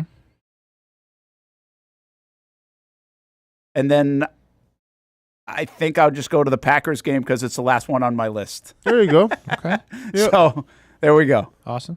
World Cup, Yep. Stanley Cup. Yep. So that's 9. You haven't been to a Stanley Cup final. No. If Detroit was in it now, would you spend the money to go? It's worth it. You would. Oh yeah. have to. Dude, I would sell a kidney if I had to. Really? Wouldn't have to, but I would think about it. You're definitely not going to have to. Don't worry. Yeah. They ain't getting it. I think to go on with Casey, the Final Four is kind of a sleeper. Sleeper. Because I've always I remember we used to go to state basketball because we never made it in high school. So we'd go watch state basketball. That was a great weekend just cool of events. just hanging out. Yeah, so give me the Final Four. So what are we at? We're at 9, 10, 11, 12. Give me a Packers game, and I'll take the Iron Bowl. Not bad. Yeah. Not bad. I've been. What have you been to, guys? Have you been to any of this? Super Bowl. Stanley Cup. When? Did you, Well, I mean, just to, yeah. Super Bowl was Atlanta, Miami? Well, I've been to the New Orleans one, Indianapolis one, too. Oh, you had? Okay. Yeah, that's when me and Joe Thomas were on the bar oh, that's right. doing the robot. I'm going to be honest. I haven't really been to, I've been to a Packers game. Been to a Cubs game. I can't believe Maui Invitational's on this. That's kind of odd to me. Mm-hmm. It's a whole week in Maui, though. So technically, I've been to 2 of these. I've been to the Packers game. I've been to a Cubs game. That's it. I did Super Bowl, Stanley Cup, World Series, Damn. Daytona, Cubs game, Frozen 4. When did you go to the Frozen 4, Casey? It was in Tampa. It's been in Tampa a couple times, actually. Really? Mm-hmm. That would actually be that's on my list for this. The Frozen 4? Yeah, dude. Sneaky good dollar spent. Sneaky good dollar spent. Yeah. Huh. I've been to 11 of these. Damn. But that's not as much as I thought. Like, there were just some things that randomly I wouldn't go. Like, I've been to Ohio State, but I haven't, and Michigan, but I haven't been to that game. Mm-hmm. Obviously not. That row 4, I haven't been to anything but the World Series. The $4 row, I'm sorry. Mm-hmm. No Stanley Cup anywhere? No Boston? No nothing? You know, we went and covered playoffs when I was in Providence for the NBA Finals, but I think it was just playoffs and not a finals. They wouldn't have been in it at that time. Mm-hmm. So it was definitely a playoff game, but it wasn't a finals game, and the Bruins definitely not in the Stanley Cup. And we never covered a Frozen Four, even though we covered a lot of hockey when I was in Providence and even Albany, New York. But it wasn't from a Frozen Four perspective. Because now Providence is good, and also when I was in Albany, Union now has won a national championship in hockey, but I missed that window. Well, Boston, not that you're close, but Boston College is always good. Yeah, but when we were in Providence, we didn't cover like Boston University or Boston College. Casey, when you look at like the game day experience in the crowd, what would you say is the best one to go to? Would you say World Cup or not? Yes. Because are they tailgating though and stuff? They gotta be. Yeah, they are. Okay. Definitely. I would say World Cup or like Stanley Cup final. But if you're talking tailgating, Daytona's sneaky a play. Yeah, I'm going to go. Someday I'm going to Daytona, and I'm getting an RV, and we're doing that whole deal. Mm-hmm. But I think World Cup would just be – I think World Cup would be so much different than any of this other stuff. Yeah. From just every point It'd of view. be a memorable thing. Yeah. But once again, I think your team has to be in it, right? Like, if I go to a World Cup and it's like Spain and the Netherlands in the finals, I'll be like, okay, I'm not really sure who I'm cheering for. I'm just here just to say what's up. You wouldn't be connected to it in that way. Yeah. But I think it would still be an unbelievable experience because you'd just be in the middle. Where depending on where you were, you'd be in the middle of the madness. Sure, okay. It'd probably help if one of the team's countries spoke the language you spoke. That would probably help. Yeah, or I had some sort of tie. Is there any fear factor at all going to like a big-time soccer game? Because it just feels like sometimes there's hooligans stuff that happens. Not a World Cup final. A random midweek game in a random country, yeah, probably. Yeah. But World Cup final, I think you're set. Honestly, Casey, like if the English Maui Premier Invitational. What the hell is the Maui Invitational doing? Yeah, get in Maui. And by the way, like Florida, Georgia should be above Michigan, Ohio State too. Michigan, No, it Ohio should State not, has Brent. no business being a $4 event. You think Florida Georgia bigger rivalry than Michigan Ohio State? Well, the whole thing, the experience, the I don't- everything. dude, it's the biggest rivalry in college sports. Is Michigan Ohio State? Dude, yeah, I just think you're biased because you haven't I lived in lived the up there Midwest. in Ohio. Dude, Like, it's a big like I they get it. cross out the whatever a the big deal. M and the O. I know it's a big deal, but I don't think it's a $4 event, but I think it's a big deal. I just think if you were getting somebody to go, like again, these aren't fans of the teams. I think much more. I think people would be like, I got to check out the world's largest outdoor cocktail party before I'm checking out Michigan, Ohio State. I disagree. It do be hot. You're a Midwest guy, though. Yeah, but I'm also like I think it's just the biggest rivalry in college is Michigan Ohio State. That's fair. No love for Duke UNC? No, not now. No, I know. Yeah, true. No, Why is a regular season Duke UNC game above the Final Four? because they think it's the. That's pretty. Because it's Yeah, the. this. If you went to that we're one this questioning year, the list. if you go to that one this year, you're like, hold on, UNC hasn't won since when? All right, what's missing on here? Oh, I mean English. If you had an English Premier League championship game or something like for like that would. Yeah, I put that in the $4 category. I'd go to that as well. Anything else missing? I mean, Indy 500's not on here. I'm a little surprised. Like if you're gonna have Wimbledon, like a U.S. Open is a big deal. It feels US like in Open's a Texas, good call. in tennis. Okay. To me, like, and this is just me. I know we all X Games $1. Let's go. picked one, but I feel like the Packers, Red Sox, Cubs games, just because they're legendary field, shouldn't be on here, in my opinion. Yeah, and what I don't know is like, are the Barstool guys influenced here on this list by their fandom? Sure. I'm I'm sure it's sure. got something to do with it. Yeah. So, but I mean, they are like really good venues. I get the idea of it, and you could Sure. replace. But all of these other things outside of Notre Dame, I guess, and the Masters pretty much move. Yeah. Guess not Kentucky Derby, but like, Well, actually, there's a bunch. Daytona. fair. Rose I don't know. Bowl. I just feel like going to the Red Sox on a random Thursday when they play the Royals should not be on the same level as the NBA Finals. Yeah, like they should have put Red Sox Yankees game. Yes. Like that would be fair. Yeah, That's that'd be up better. there. Right. That'd be up there. Or like, and then if you did that, you go like Packers, Bears. Yeah, yeah. At Lambeau. Yeah. Right. Cubs, Cardinals, Yeah, yeah. something like that. Yeah, that would have been a better idea. Definitely to not do Cubs, it. Brewers, because that's. I wonder what's missing. There's got to be something missing here, though. Just get a brewer shot in there. We got one last night. We'll take Got the one because Shota got hurt trying to cover the base. I know. Wait, Torres quad Yeah, that was off rough. the bone. I'll ask you something that happened this weekend. Would you like to go to some like the F1 in Miami, or if it's in Chicago, or The LA one. Or not LA, Las Vegas. Las Vegas. right? I'll say, 'cause as someone who's been to Vegas a couple times and lived out there for a little bit, I don't know how you get around. Like, I think the Vegas one, unless you get a hotel like above where the track is, navigating Vegas downtown during that race would be a nightmare. Yeah. So I wouldn't want to go to. I go to like to Monaco or something. You know, like Yeah, something that'd be cool. fancy. How do you? I just don't know how you watch that race. Like, can you see a lot of it? Like, where do you watch it from? I think it's Does it more just of- kind of go by you for a second. And I then- think it's a lot like the Derby, Brent. You just kind of show up to kind of show face. Yeah, yeah. Kind of like the Met Gala that's coming up. You're just like, yeah. Oh, we got the Met Gala coming. We do got Met Gala coming up. All right. They already released like, dude. They're trying to make it the NFL now. Like, here's who got the invite to the Met Gala. Like, let's break down the list. And it's like, who?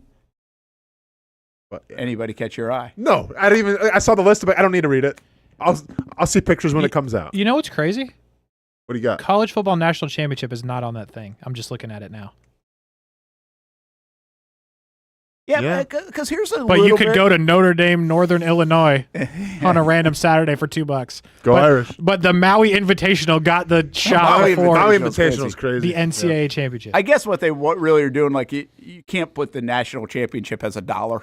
No, So that's probably what happens in this kind of thing. but you could definitely put it as a $3 and move the Rose Bowl down. Yeah, you could do something like that. I say this a lot to folks too, and I get why you want to go because it's like it's the Super Bowl. Mm-hmm. But it's just not the most electric place you'll ever see. Like, it just isn't. It's better on your couch. I've been saying it for years.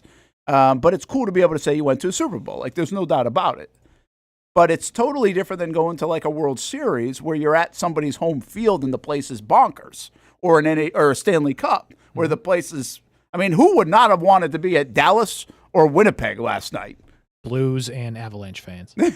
True, but they weren't there because I didn't see anybody there other than Dallas Green and Winnipeg Jets. Yeah. Like, there was the one poor. They kept on paying the one poor Avalanche fan in the really? Dallas crowd, and he was just. Tough day for that. Oh, it was a tough day, man. Because he had it. Yeah, I know. All right, so well, since we're doing all Let's this, get into this it, huh? feels like a June show today, and we're getting there, but we're not in June yet. We're going to be listing our favorite cereals soon. Oh, let's go. I'll give you one other one that Hamby said. What is the best playoff going right now in sports? And I think there's a different way to view that, right? It's like, okay, like the college football playoff is now they got it right because there's 12 teams, right? So they're best the way they do the playoffs. The NFL now has 7 teams in with the one team getting the bye. These things have all changed. Like baseball playoffs you're more teams getting in than ever before. So, I mean, the Stanley Cup atmosphere is obviously just top notch. It is hard to beat. That Game 7, I mean, it was. I watch a little hockey, folks, and I watch Saturday night and Sunday, and I'm into it. Oh, yeah, and man. can't really name a player, and didn't care who won, which is even better. Yeah. But it was awesome. It's just so cool. It's like, I want to be there. Like, that is one where you're like, I really want to be. I don't know if 17,000 people feel more like 100,000 people than at a hockey Game 7. Good point. It's a good line. You know? Yeah. I mean, I just don't know enough. Agree. Like, I don't know how many fit into Duke, North Carolina. Not a lot, right? It's like 2,500, 3,000. Maybe that feels like 30,000 when you're in there. I don't know. Never been. Well, I've been to Duke, but not for that game. So, but that hockey stuff, man, it feels like it feels like they put every person in Winnipeg in that place. I know. They might have. Never been to Winnipeg. I Don't think know how big it Winnipeg's is. pretty big, I think. They have Big buildings there? province. I have no idea. But does that make the hockey playoffs the best? Well, I mean, it all depends what you define the best. Like, if you're talking about atmosphere, if you're talking about presentation, and you're talking about just a boisterous crowd, then yeah, I think the Stanley Cup Finals that's what it is, right? Especially like you said, Brent, you tune in and you can't name any players, but like you're going to tune in just to watch it because the ambiance, it's contagious through the TV screen. So yeah, I think when we talk about what's got the best postseason, I think it's the Stanley Cup playoffs by far. I would agree. I mean, it's just what makes it great is every single person, in my opinion, that's in there is bought in. Yeah. Which is not the case everywhere else. You just mentioned. Now, in the NFL playoffs, it is before you get to the Super Bowl. But when you get to the Super Bowl, everyone's not bought in for that reason. They're there to be there. Yep. Baseball, I hate to say it, like not everyone's bought in when they're there. They're not as excited. NBA, like last night, Game 7, I understand it's not the finals or anything, but there were empty seats in Houston. There were no empty seats in Winnipeg in the first round of a Game 7. So I think just the idea that everyone that's there wants to be there, is fully committed, they're not on their phones, they're locked in, and the idea that hockey is just one of the best sports to watch because it's truly at any second, slip a pass here, there, we're scoring. Like, you can't look away because by the time you look back, the puck's in a different spot. I did yesterday, and actually on the winner, I looked away to do something at work because we were working, and it was like, and Nick's like, oh! Yeah. It's like, oh, what the hell? I missed it. People, I think sometimes they view sports of going to big events as like a status symbol where it's like, hey, check me out. I went to this because like it makes me look cool. Hockey's not like that. Like, I think hockey is the closest thing you're going to get to like the English Premier League or like World Cup soccer, like just that kind of fandom where it's like it's a niche audience. Now, obviously in soccer worldwide, it's not niche. It's the biggest sport in the world. But here in the States, hockey's the niche sport, right? Like only like the diehard fan bases cheer for it. Now, when it's the Stanley Cup playoffs, more people want to come on board and watch, and that's great because it helps viewership and everything, ratings. But to actually go to that game, every person at that game who spent their hard-earned money to go to said game is probably a diehard fan who's not going to be on their cell phone, like Casey said. They're going to be cheering their hearts out. I think it's a good call, and I'm going to add a couple of things to your hockey. Like, I didn't know if I would say this right away, but I think it's not that you talked me into it. I think it's bigger than the crowd because I think when you answer this question, I do think it's format, right? It's how much the games mean, how much drama. What you just said, Casey, about like you better not look away most of the time, especially once that third period starts. And most hockey games are close, right? Yeah. But I think there are two other things that really make it. I'd say maybe three. One, the fact that it's really the only sport that you can get on a somewhat regular basis a big upset, like 8-1. Like, it happens a lot, 7-2, right? Like, the seeding is rather irrelevant. Yes, a lot of times in our sports, like, you know who's going to win, right? I mean, the Warriors got hot, so they beat. Did they end up winning? Yes. Yeah, so they beat Houston, and that's not super surprising. Although in the NBA, you get more chalk than not. Sure. I think overall. But in hockey, you don't get that. I mean, you can have the Capitals beat the Bruins as an 8-1, and that's not abnormal because of the goalie, usually. Well, both times the two historic most win teams in the regular season lost in the first round. The Lightning did and the Bruins did. Crazy, right? So then the other thing, I do feel like there's something relatable about a hockey player. Like, they're just more that sport seems more relatable to the average person than basketball does, football. And some of it is because they look somewhat normal. They're on skates, obviously doing something that most people can't do. But the other athletes don't look normal. Like, we're not 6'10". We can't jump out of gyms. Yeah. I feel like you could load me up with that hockey gear and I could stand between the pipes for a couple hours. No, for sure. But also, not be good at it, but I could do it. Yeah. You know what I mean? But also, it's a sport its flash comes from being on the ice. Like, that's the flat. Like, these guys aren't pulling up to press conferences rocking gold chains and like wearing, like those LeBron James cut off short pantsuit thing. Like, no, they're all none of that. They show up without their teeth instead. It's blue collar, man. It's blue collar through and through. And in that sense, though, Austin, it hasn't changed for 80 years. No. Like every other sport has, right? Those good dudes weren't walking in like that 30 years ago. Yeah. And now they are. And the game even looks different, evolved because of bigger, stronger, faster. Like, there are bigger, stronger, faster athletes on the ice now, but you don't feel it as much. It feels like you could turn black and white on TV and it would be like it was. Hockey is the only sport I feel like where you don't need any sort of outside influence to boost the excitement or the entertainment value of it. Like, even in fighting is a very exciting sport, but fighters will pull up rocking crazy outfits and saying crazy things because, well, that's the entertainment factor of it. And the NFL, like, yeah, it's king in terms of this country of how we view sports, but like, you have end zone dances. You have guys, once again, showing up wearing crazy things. You have crazy press conferences. Like, that's the entertainment side. The entertainment of hockey, it's not found in press conferences. It's not found in what they wear when they show up. The entertainment of hockey is what you see on the product on the ice. And that's the cool thing about it. It's cool, but might also be the problem with the sport.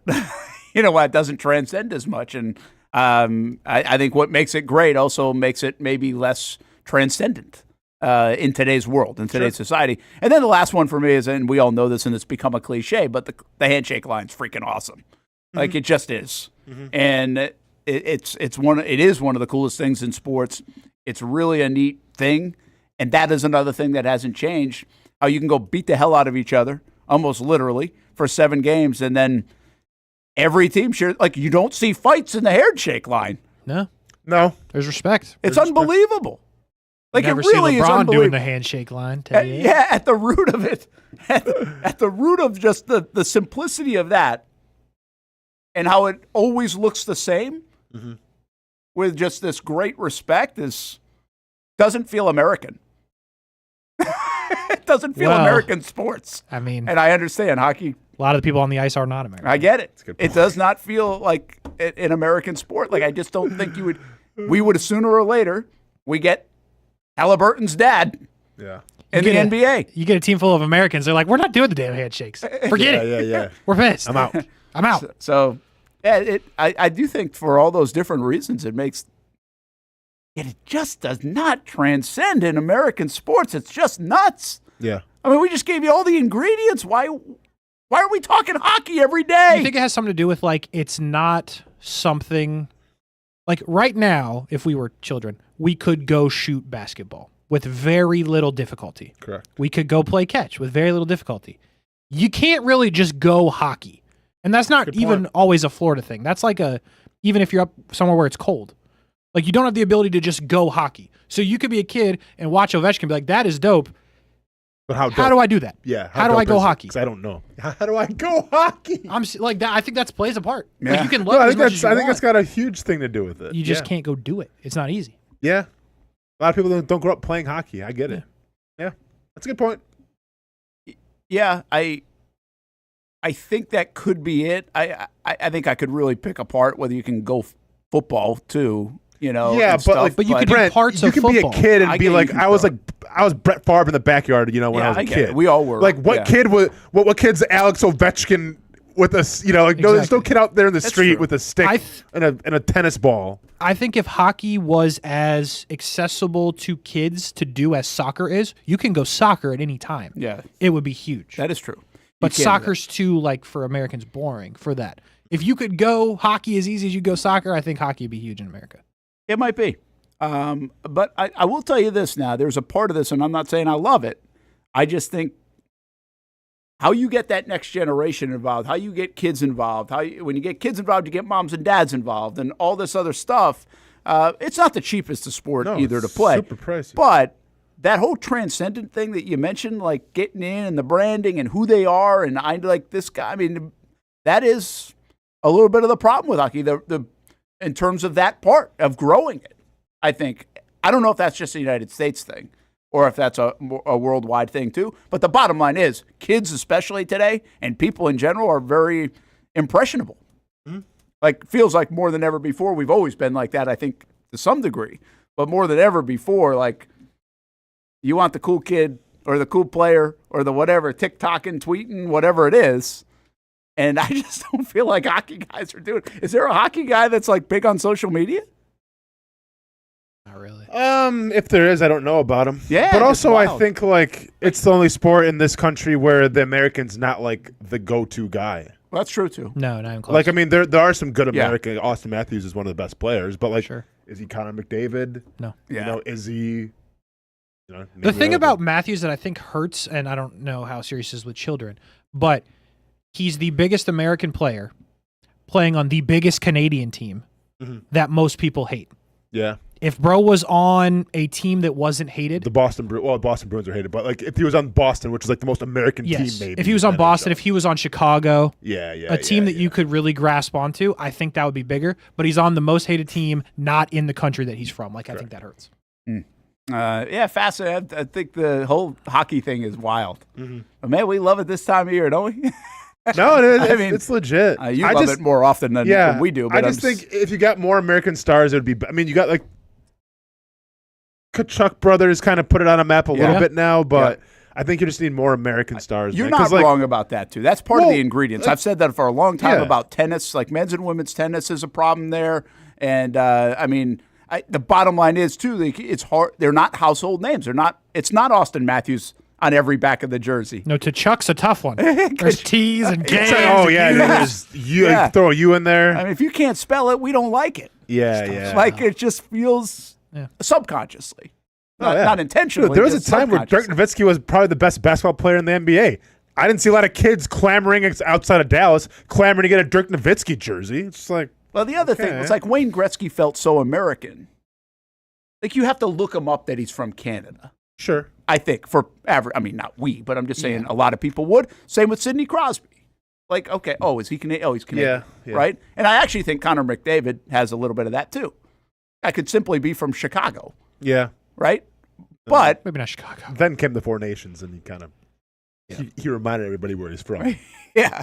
But there are a lot of names in the sport that you're like, okay, where's that guy from? This is like, I think we like to know where that stuff is. This is what hockey needs. Hockey needs the American that's going to be the best player in the world. Oh, just that's all they need? No, I'm saying like if you had that, if you had, you know, an MJ, if you had a LeBron, if you had like arguably the best player, like the Draisaitl McDavid level player in the NHL, and he was playing for an American team, Casey, you would have something. Yeah, but I promise you. Okay, but see, that's the domino that we're talking about here. If you're not the American kid's going to be influenced by the cool kid cool guy playing hockey, and right now there's not like the cool guy playing hockey to influence the American kid to get the greatest player out of the United States. Those kids are all influenced by the NBA guys, the football guys, to a lesser degree, even the baseball guys. Honestly, it's sad to say it now, but you probably lost one of like the next best things in Johnny Gaudreau, who got passed away in the bike because like they call him Johnny Hockey. Yeah, he was an American. Like people loved him, and then he passed away. And you lost one. But this is our same thing. Like we have this conversation with soccer, and by the way, I don't know if the United States is ever going to have the greatest soccer player in the world. They will not. I'm going to tell you right now, they're not. But it's been hard to have even a world class soccer player for the similar reasons, right? Like who's the kid being influenced by? Well, Freddie Adu was like supposed to be the next big thing, and he never. We've had a couple of swings, but it feels like it's been misses more than home runs. But see, then I think to me the problem there is what you want, but then also I think hurts you. Like you want a Pulisic, Yeah. But then he goes and plays in Europe as he should because that's where the best play. And then all of a sudden when he plays soccer for your kids to watch, it's like 3 a.m. Yeah. Fair. That hurts. Yeah, We'd rather watch Messi in Miami. That's right. On our time. Yeah, we got Messi playing in Miami, but we can't get our guy playing in the United States. Like, and on the flip side of that, if your best guy is only in the United States, well, then he's not that good. That's the perception. Yeah, like that's a good you point. just get. That'd be like the best hockey league being in Finland. Yeah. Basically. Yep. Right? Mm-hmm. Yeah. And listen, I think these are obvious reasons why. It's just it's interesting that that's a hard cycle to change. But you can still appreciate the sport and the growth. Like there's plenty. They're doing fine. Just like how do you get it to this next level? Hockey's doing fine, isn't it? Yeah, no. We know soccer's doing fine. Yeah. Without us dominating. Yep. So we just need to get Austin Matthews on TikTok, and you think we got something? Doing some dances. If bro would start TikTok and you think we're taking off. I think if he TikTok and we got a shot of him walking in with a gold chain or looking like Joe Burrow, I think we'd be in a better spot. Okay. So grimace purple suit with some chains on TikTok. By the Batmobile. You're telling me hockey explodes. Not about explode, but we'd have a better chance. You're talking about we're going to see kids outside walking down the street with skates on trying to figure out where the closest hockey is. All right. Yeah. I respect it. Listen, kids played golf because of Tiger Woods, you know? Yeah. Wasn't because of Phil Mickelson. Nope. Wasn't because of David You Duvall. got to be influenced by somebody.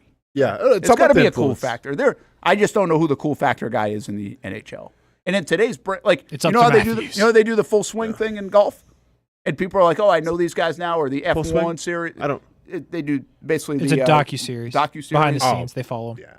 But No, you I learn think who that's they a are. great Like, idea. Why doesn't hockey have that? Or maybe they do, and I just don't know about it. I don't think they do because I've always said this about hockey is the craziest thing. Like it's the opposite of like a look at me sport. Correct. I've said this to people before. I'm telling you, if you go by any hockey parking lot, I'm talking NHL. If you drive Tampa, there's no gate. You can see right in. The Lightning parking lot, it is the nicest cars you've ever seen in your life. Like it looks different than an NFL parking lot. It looks different than an MLB. It's the craziest thing. They're the opposite of look at me, but they are pulling out in legitimately $300,000 cars. All of them. It's so wild. So if you just follow that around, kids will be like, oh, I can have that? I can track that. They usually have the hottest wives, and those wives probably help buy the car. Telling you. Get That's a all I think documentary about going. hockey guys, man.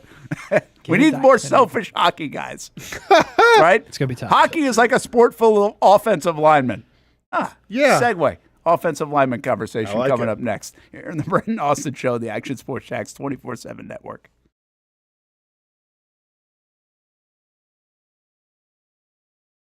There's a saying in sports, you can't win them all, but you can win a lot with good folks on your team. Like that one painter, First Coast. It's tough to beat the sun in Florida, so your home fades. It's tough to beat that HOA when they come calling. Beat the sun, beat the HOA with that one painter, First Coast. And it's a good time to do it. Less rain to work around and painting in mild temperatures is perfect. After all, the paint bonds to the surface so much better.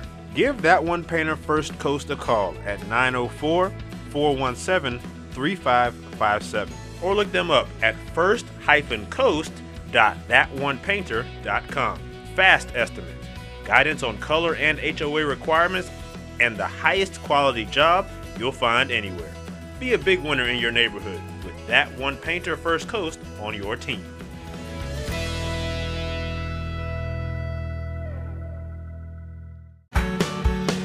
People helping people. It's at the core of what Alive Credit Union is all about, and it's been that way for over 70 years. From the start in 1954 to today, the mission remains to inspire financial wellness and give you a financially fit lifestyle. Alive Credit Union and its employees are committed to not only serving their valued members, but also our community here in Northeast Florida. I had a chance to see that commitment firsthand as Alive partnered with our Action Sports Jacks 24/7 team to bring you Armada men's and women's soccer broadcasts. Inside the 18, it is a shot, and it's a goal! Chloe Chivers! And that connection to the community continues with Alive Credit Union's support of the Police Athletic League of Jacksonville. Alive Credit Union's commitment to our community also involves serving the financial needs of all first responders through the recent merger partnership with City and Police Federal Credit Union. Join the community and become a member of Alive Credit Union today. Find out the many ways you can be inspired in financial wellness at alivecu.coop. It's fast-paced, Hands off on first down, and there goes Edward Vander. high fly, Wide open receiver. It's caught. action-packed, weekend fun. Fun for the entire family. It's the Jacksonville Sharks. I feel like anybody could play in this league. It's gotta be like backyard football, right? Whoa! This ain't the Arena League, Brent. This is the indoor league, and they play defense here. It's a lot safer to just watch the professionals play. And watching is a lot of fun. A party in the stands at the arena for kids and adults. And it's indoors. Get out of the heat for the summer and watch the Sharks shine inside. Jacksonville Sharks football, season number 15. It's the Drive for 5, and it's still alive. Get your tickets at jacksharks.com.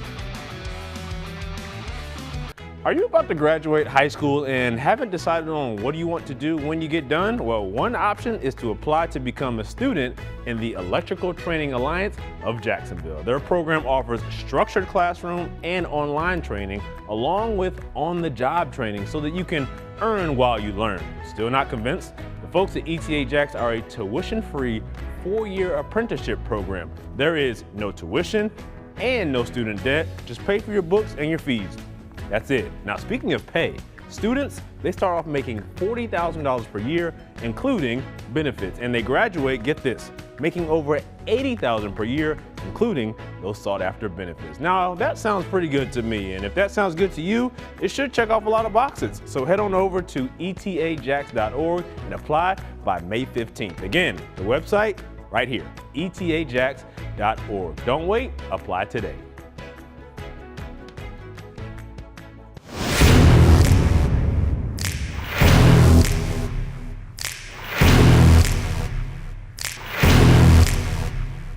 Grab some friends and go to a restaurant or head out for a drink and some conversation. Watch your favorite team play on the big screen. Or how about play some games? You can do all of that in one night at Best Bet. Each location has a different vibe, its own personality, like here at the original Best Bet in Orange Park.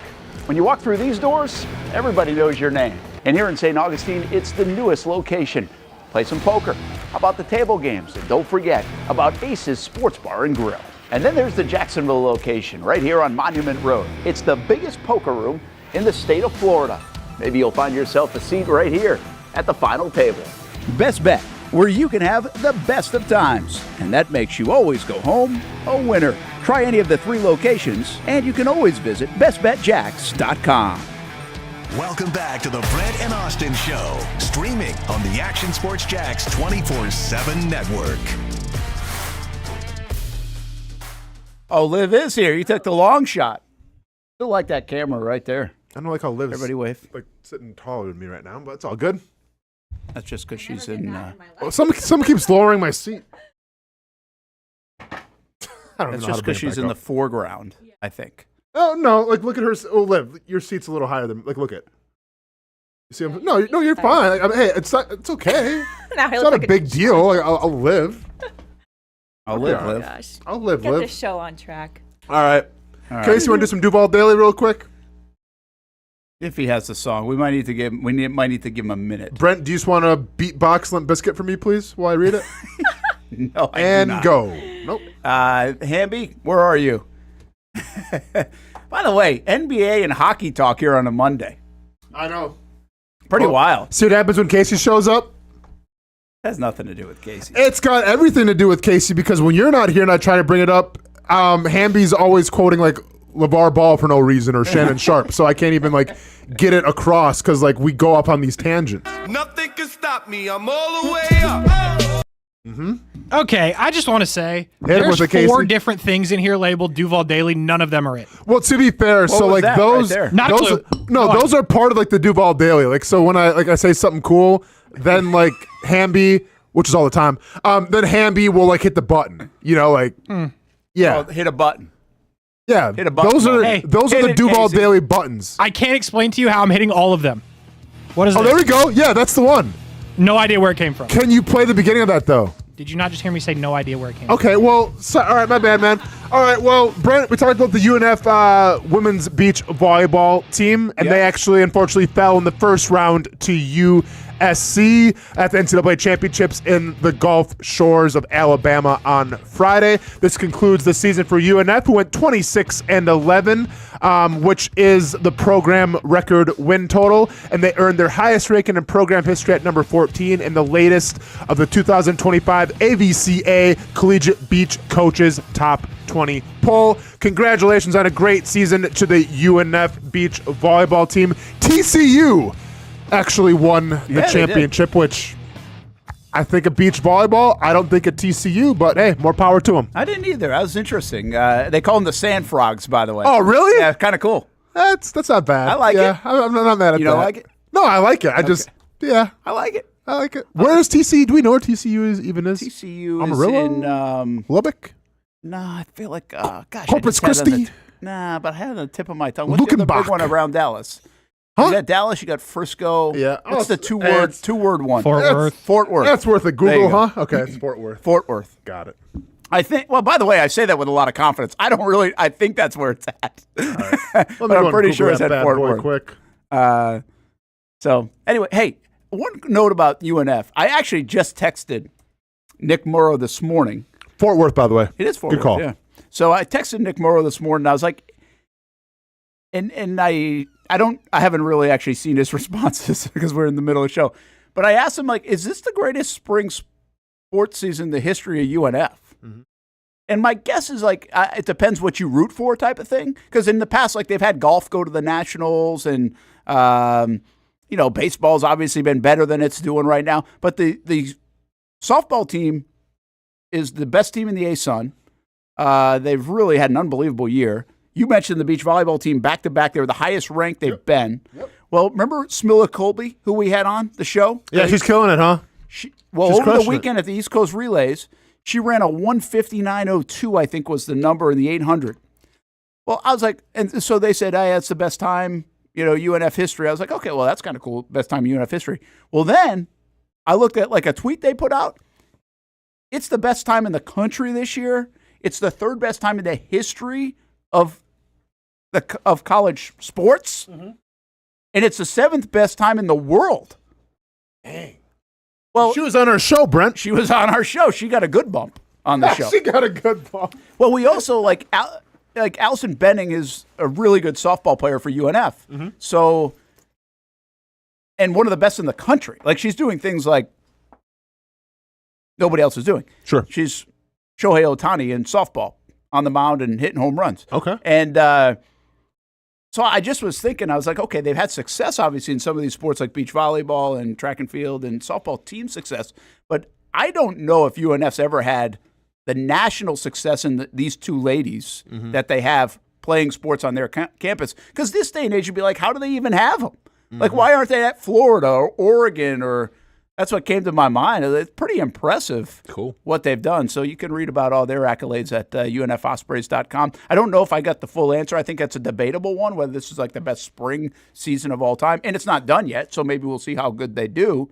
But I think it's been pretty awesome over there at the University of North Florida, unfospreys.com. That track's so good, but I was walking over there on the weekend, and they had the East Coast Relays, and you name it. You got Florida State, Miami, name a school, and they're all there, obviously, on the East Coast. Prestigious event. That's the other thing I don't fully understand. I said this over the weekend. Like, if that track is so good, which it is, like, why aren't more people building the track like that? I'm with you, man. I mean, Florida's got the money to build a track like that, I would think. I would hope so. Just curious. Yeah. Maybe that's my Duval Daily. Maybe they have like a patent on it or something. Curiosity is aroused. Swoop, Coach Ripley, you bet. All right. Where are we going? We got Daniel Griffiths. That one. Brent, you're driving. Coast. You tell us, man. Yeah, I've been driving. Dude, you're acting like you're not driving us around here on this show. Like, take us there. Let's go. So we got a little offensive line from Daniel Griffiths. Okay.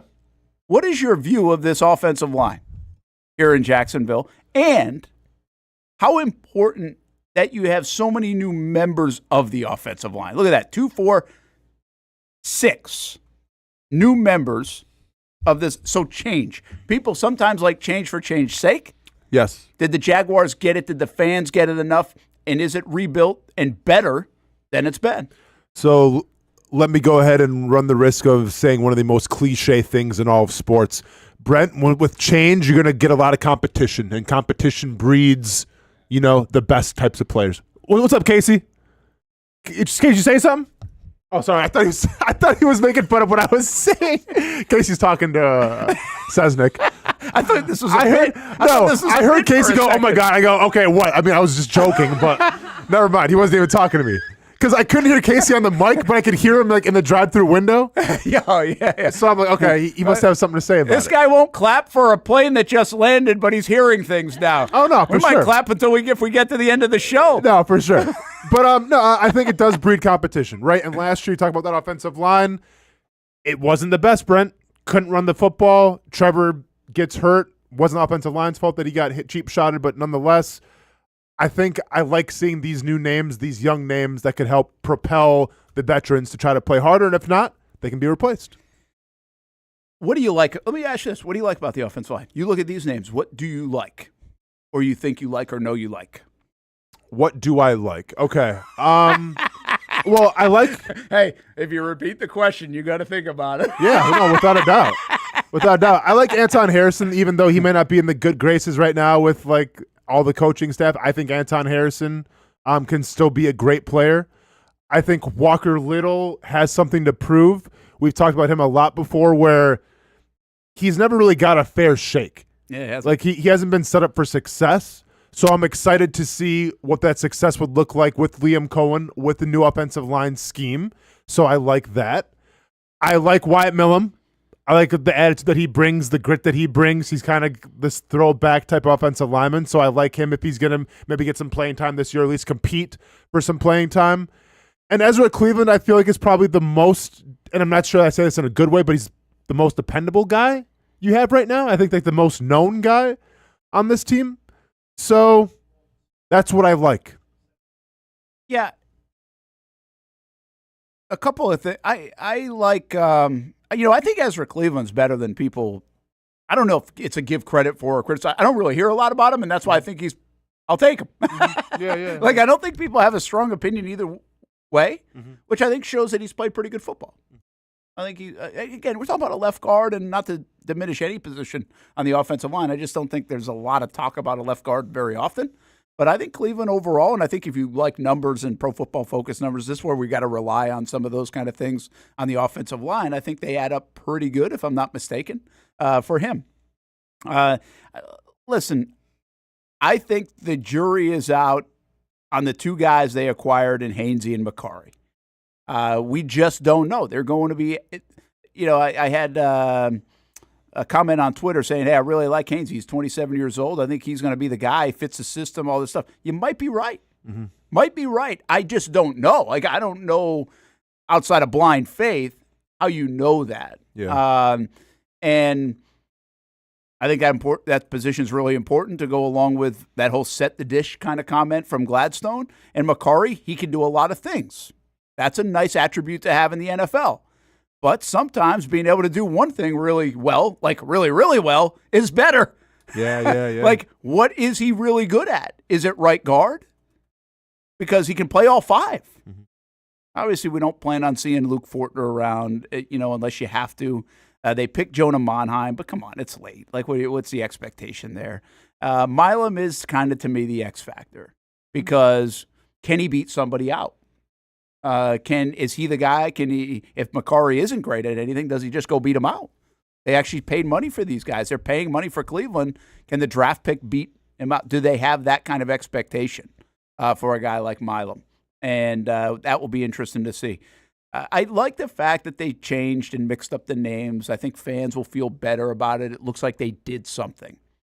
But I can't also sit here and tell you that they did enough to get you overly excited to say, hey, you got a top 5 line now. There's just not that. No, but then I think it's the same thing for the defensive line. Like, did they really make that many changes to the defensive line? No, but like we like it because, well, it's a new coaching staff. It's a new scheme. And that's how I feel about this offensive line as well. Like, I'm going to put my faith in Liam Cohen now. I'm going to put my faith in this new regime that we're going to get elevated talent out of these guys because they're being coached the way they're supposed to be coached. I'll tell you this. The one thing that the one thing I'm getting a little stuck on lately, and you can tell me if I get too stuck on it along the way, but I think with this draft class, and Jack Kaiser's going to join us on the show tomorrow, by the way, in the 10 o'clock hour, young man out of Notre Dame. And ironically, I say young man because he's really not. He's 24 years old with a ton of experience, right? Yeah. And he's your age. And but I do think this group believes this ain't the league where you say 3 years down the road, we'll see how you are. You come in and you've got to be able to play. You got 53 roster spots. And I haven't really always heard it that way, where it's like, this isn't the developmental league. This isn't the G League for the NBA, right? This isn't AAA baseball for Major League Baseball. Like, you got to come in here and be able to perform. Well, what they do have is experience. They have experience at the collegiate level with the guys that they chose to come in here, and then they have experience, obviously, at the NFL level. Look at Hainsey. Right? He's played here in the league for a while and also played with Kaiser, ironically, in college. Cleveland, been around the block. Walker Little has now been around the block. Anton Harrison is their young guy who's played 2 full seasons at right tackle. Patrick McCurry, been around the block. Van Lanen even's been around the block, right? Mm-hmm. And then you got Milam, who played a lot. And Monheim, I think, according to Daniel Griffiths, 3,000 snaps in his collegiate career. Talking experience. Mm-hmm. You're not going to get a guy like, oh, we think this guy has great potential, but we got to see. No, you got the experience that you already kind of know what they are, and then you hope it plays at this level. There's certainly a bit of hope there, no doubt. And then I'd even go to the other guys like a Fred Johnson, who's been around the league for a long time now. Out of the University of Florida. And Adoga they get too. So I think what I like, Austin, is these guys are grown men. Okay. And I talk about that a lot on the offensive line. Like, Harrison's still kind of a pup. He's like 23, 24 years old. Okay. Young guy, but he's played 2 years. But these other guys, this is the reason why you like the Morses of the world, the reason why you like the Sheriffs of the world, they're grown men.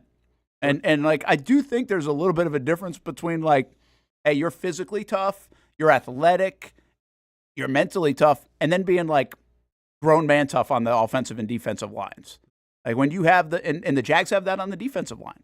They are grown men, not just like young super athletes.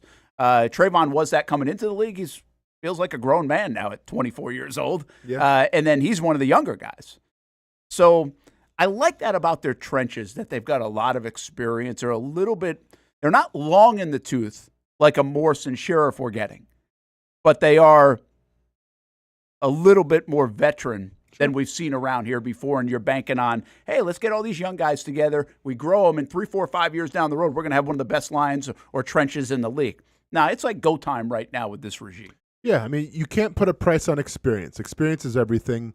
But with experience, sometimes then it comes some wear and tear on the tires. But I think the guys that you mentioned here, like, I don't think any of them are really necessarily on the back nine of their careers. So it's kind of like the right wheelhouse of, you have the experience and you still have guys that are able to play 4 or 5 more years. Yeah, so we'll see. Anyway, Daniel Griffiths writes about the offensive line. Always an interesting spot for the Jags fan base and for any fan base, I think. Will we like this offensive line? Can the Jags get a yard? Can they protect Trevor Lawrence? Can they set the dish? All these things. And do we know that this offensive line is going to be Walker Little, Anton Harrison, Ezra Cleveland, Patrick McCurry, and Robert Hainsey at center?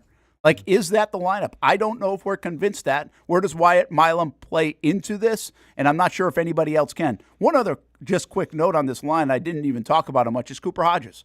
I think he's a big mystery because of the injuries.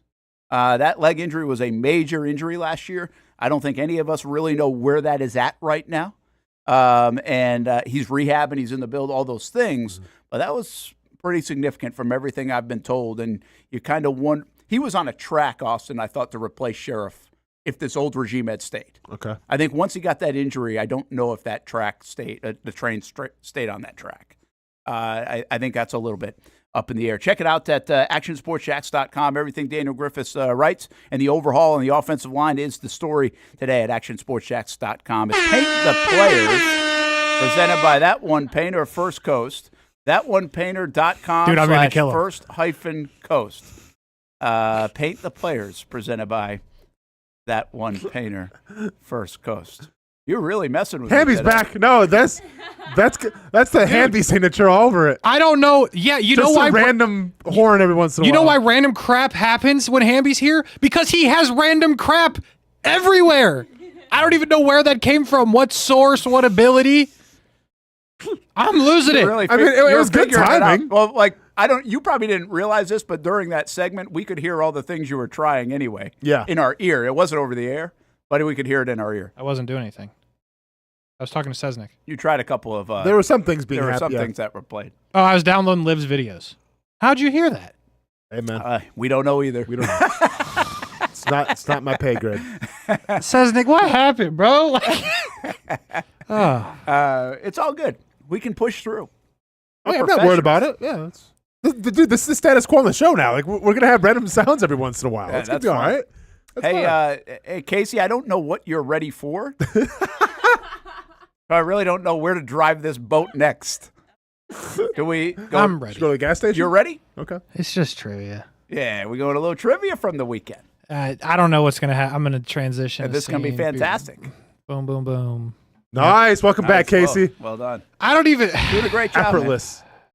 Oh, I'm mad. I'll tell you right now, I'm mad at this Effortless. debacle. Anyway. All right. Yeah, Brent, another great segment idea after Friday's debacle of what are the horses named after. Turns out nothing. Brent was like, hey, you should do trivia from the weekend and see what happened. And I was like, oh, I could do that. And then I was putting the trivia together. I'm like, they're not going to know any of these answers. So some of these are easy. Some of them you have no shot. So Bring it. Good luck. Start off easy, though. 4 Game 7s this weekend. 2 NBA, 2 NHL. Who are your 4 winners? Oh, is this a team thing? Are we doing this together? Yeah, Or is this like a me versus Brent thing? But let me go with the Winnipeg Jets and the Dallas Stars and the Warriors. I'm missing the other 7 in the NBA. You got it? Are we doing this together? I don't know. You guys want to be together or separate? Separate, man. Make it a Oh, competition. Okay, then Austin. Hold on. Let me get the other one then. Okay, yeah. 'Cause This will be went Brent's first. question. Yeah, that's Brent's question. See, now this has to be a free-for-all. But anyway, go on, Brent. That's fine. I got 3 of them. Next question. When you know it, you say it. It's a free-for-all. Done. Okay. Who am I missing? I got the Warriors in there. Warriors are correct. I think there was a 4-5 matchup. Sounds about right. I don't think this one was it, but I'm going to go with it anyway. The Nuggets. It was the Nuggets. Those Nuggets. Okay. Yep. Beat the How Clippers. about that? I wasn't Brent, confident in that one. Brent gets one. All right, going forward, free-for-all. Do what you want to do. Okay. Big news, guys. WNBA is back in action. Heck yeah. So that's going to be awesome. Caitlin Clark effect back in it. First preseason game for the Indiana Fever. How many points did Caitlin Clark have? Ooh. Thought you were gonna ask me who tore their ACL in practice. Katie Lou Samuelson. Yeah, Wow. Katie Lou Samuelson. Well done. Do I get a bonus point? No. No. How many points did Caitlin Clark have? I mean, she had the one from the Land of Good and Plenty where she broke the record at Iowa. How many did she have in the Fever's first preseason game? Is this where they played the Brazilian team? They played multiple times this weekend. Oh. I'm talking about the first one. I thought this was a trick question because I thought she hurt her leg and was going 15. to miss some. 15 says Austin Lane. We going closest to the pin? Closest without going over. Without going over. This is like the Price is Right. Closest without going over. I'm going to say she dished it more, and we're going with 11. 0. She didn't play. Oh. I was right. I knew She it was a trick she didn't question. play at I Iowa. thought I Okay. saw something that I she thought was she like hit a- out with a leg injury. She She played hit in the one from, second like game. half court. She played in the second game. She didn't play in the first game. Okay.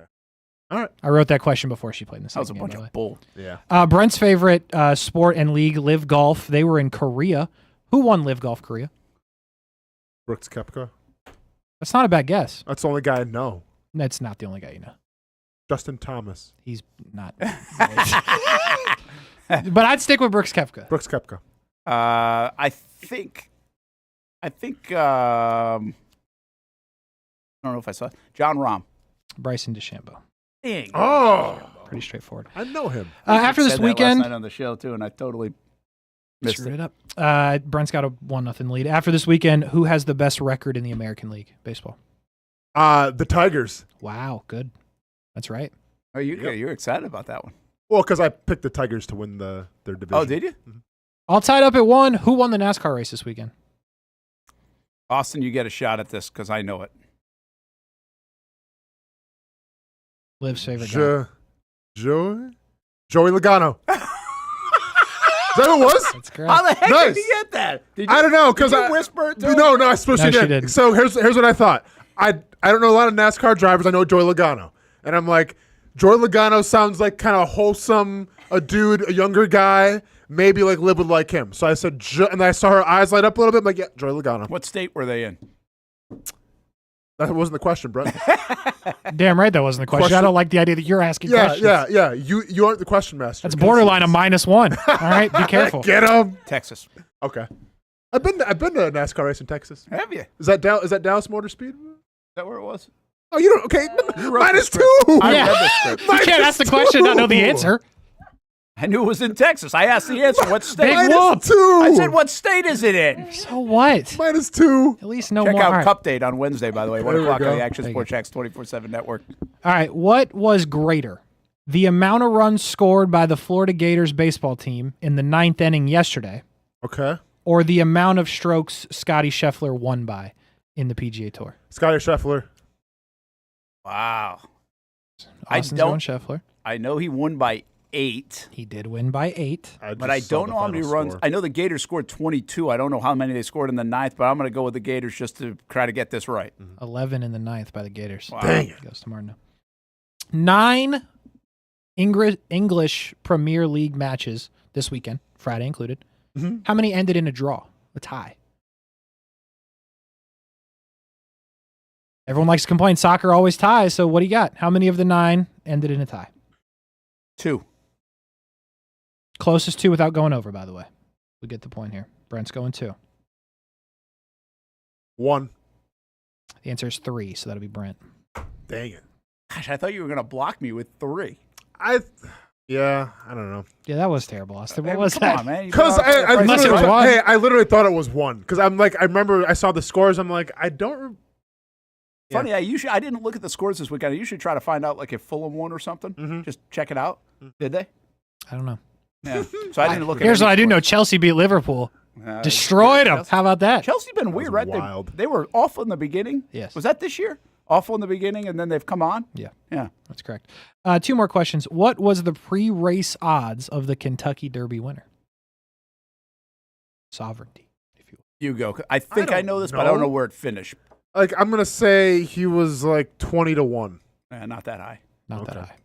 I think he was 9-1. 9-1. Yeah. Austin, you got to pay attention. Hey, man. You were too busy at the movies. I laid Hey, some- I you laid know some there was a money down UFC on bet this weekend where Bo Nickel got beat, but let's not even talk about that at all. I have one more question. Can't wait. How many humans attended the DC Defenders Michigan Panthers game at Ford Field yesterday? That's the UFL game. That's a UFL game. How many humans? Closest 2 without going over. This is the official Probably could count. see that on Fox 30, by All the way. right. How many players are on the roster? I'm trying to think of family members and everything. Okay, I like that. It's in Detroit? Ford Field. Okay. I can tell you, like it's going to be higher than you'd expect. Okay. For this league, is my guess. Okay. I bet like Ford Field holds like 72,000. Don't do that. Sure. So I'm going to say 8,000. Closest 2 without going over. I'm going to say Feel like I went over. 8,001. Feel like I went over. But I'll give you my real answer was going to be about 24,000. 24,000. Your real answer would be wrong. Austin would get it at 11,653 humans. Why are they playing at Ford Field? Because they got 11,653 humans to show up. Why don't they play at an arena in Detroit? An arena. They're playing I know. football. I'm just saying, why don't they play at some, are I'm you at some talking about? stadium Put in in a Detroit. parking lot and, You're like, playing a high school stadium slow in the Detroit. field, Or a I college. think 10,000. I think Ford Field is the draw here, my guy. Yeah. I'm guessing if it was at a college, there'd be, like Austin was trying to do, how many parents does each person have? That's interesting. Like I was curious about this. Like, how much does it cost to open it up, like Ford Field, To rent it for for a day? 11,000 people? You know what I mean? Yeah. Like, is it worth it? How much would it cost for us to do the show from, like, Everbank? Yeah, like a lot. Like, you can't just, you got to, from security to turning the lights on to everything else. But you could like, sit outside. Brent for free. Austen anniversary show come from Yes. Everbank. Daly's place. Yeah. I think someday we could do a show, like a live show from Daly's. That'd be cool. How many can we get? Well, parents. Well, I don't know. It's going to be during the week, right? I don't know. Don't We say gotta- that. Yeah, I don't know about that. Hey, Mom, can you come fantasy support me, football please? draft? That'd be good. From That's all. Dailies? That's all I got. That was good. Thanks, Okay. guys. No UFC questions. No, it's all good. Had, 5 golf questions? Who's Bo Nichols? 2 golf questions. Bo Nickel was probably the biggest hype train going in the UFC, and he got derailed, unfortunately. It's okay. What weight class? What was he? He's a 170er? Yeah, Yes. 170, I believe. I forgot what the do you know what the odds were for Casey for him to win? Bro is heavy favorite. Very big favorite. Oh, Like- really? He get knocked out, or was it a decision? Or what? He got TKO'd. He got hit in the ribs. I want to say it was like minus 300-400 territory. Was that a Friday card this week? No, it was a Saturday. Oh, it was was in, Saturday? It was in Iowa. Huh. Des Moines. It was in Iowa? I didn't realize Yeah, that. it was in Des Moines. They had UFC and SmackDown in Des Moines. Really? Yeah. Huh. Is that because of that partnership? I assume it's got something to do with That's it. Yeah, what's hey, that, I mean what's that, that's too much of a TKO or something? TKO. It's way too much of a coincidence to have a UFC event and a WWE event in the same town in Iowa. I would have to imagine that Dana White wasn't like, you know where we could sell out? Yeah. Iowa. So just give me a little behind the scenes on that. So is TKO running it, or is Dana still running it? So TKO is like the ownership group. Like they're like spearheading. That's a everything. big umbrella. Of it. But Dana runs the UFC. So he But he answers, I'm sure, to TKO. Oh, so he has to answer to them. Yeah, I think he has to answer them. And similar to WWE, like Triple Like H runs it, but he has to answer to TKO. Yeah, but I think the there's a difference board. there is like you can control a little more in WWE, where in UFC, like you can't control who's going in there and winning. You know what I mean? What do you think they have more say in? Because my guess is they feel like they probably understand the wrestling world more than the UFC world. So they maybe just give to, hey, Dana's got this under control. He's been doing this for a long time, right? What Like, does TKO have? Good question. and Yeah, I don't know how like hands on they are. I'm not sure. So Like, I would but- say TKO has more say in wrestling, simply because fighting sports entertainment, but it's still a sport. So there's still a lot of the unknown. Like for instance, they wanted Bonickle to win on Saturday because he didn't win. So like that hurts that a little bit. Yeah. So I think WWE for sure. Yeah. It is a different script. Yeah.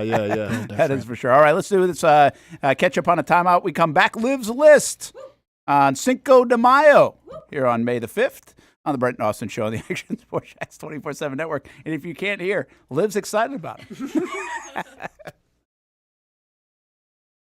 When it's time to get a new car for anyone in your family, just remember, nobody but Nimnick, the #1 Buick GMC dealer in Jacksonville. Get the latest price breaks on 2023 and 2024 models, or the newest 2025 vehicles in the showroom on Phillips Highway, or shop online at nimnickbuickgmc.com 24 hours a day. GMC Sierras, Yukons, and the redesigned Acadias, or get the all-new redesigned line with Buicks. It's nobody but Nimnick, and part of the reason why is this is a first-class buying experience here at Nimnick Buick GMC. You're not just a customer, you're a friend. This is about getting a vehicle that best fits you and getting you on the road, and also helping you and your family down the road.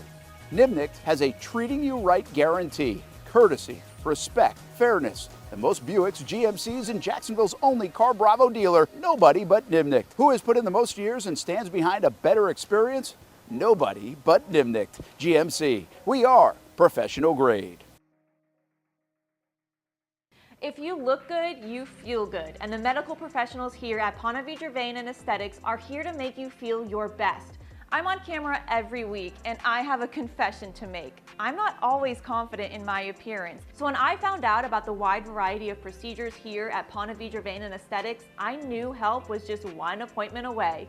Medical Director Dr. Megan Deacon-Casey and her board-certified physicians have been using the latest in cutting-edge technology for the last 10 years, giving men and women their personal confidence boost, from Botox, fillers, Morpheus 8, and so much more. The hardest part was figuring out what I needed. Thankfully, the medical team walked me through what would work best for me through a free consultation. Even better, to celebrate their 10-year anniversary, the team at Ponte Vedra Vein and Aesthetics are hosting an open house May 1st. Learn about the array of procedures. There's also chances to win big prizes. Come look and feel your best with Ponte Vedra Vein and Aesthetics today. I've been telling you about CGC Water Treatment and Plumbing for a long time now. Their drinking water systems remove up to 99% of contaminants. We've had a Connecticut water softener and drinking water system in our home for more than 7 years. You can see the difference whether you're washing clothes, the dishes, or what I like to do most, fill this up for some coffee every morning, and mostly all day. Remember, if you're not filtering your water, you are the filter. Don't be the filter. Right now, you can get a free Connecticut reverse osmosis system with a purchase of a Connecticut Premier Softener. The experts at CGC Water Treatment and Plumbing will test your water for free and determine your water score. Don't know your water score? CGC will find out and recommend the appropriate Connecticut water treatment solutions so you can improve it. Call 904-552-1242 or visit cgcwater.com. Ask about our 90-day love it or leave it guarantee. CGC Water Treatment and Plumbing, an authorized independent Connecticut dealer. Florida license number CFC 1432579.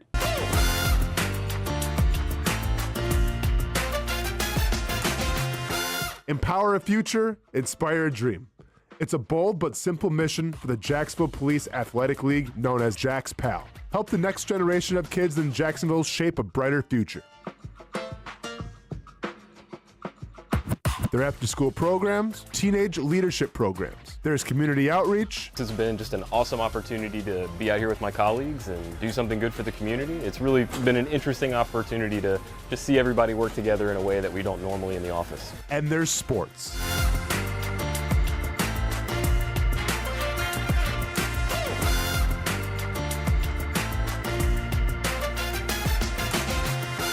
There are also ways you can help the next generation with a donation of any kind. Just visit jaxpal.org to get more information. Empower a future, inspire a dream with Jax Pal.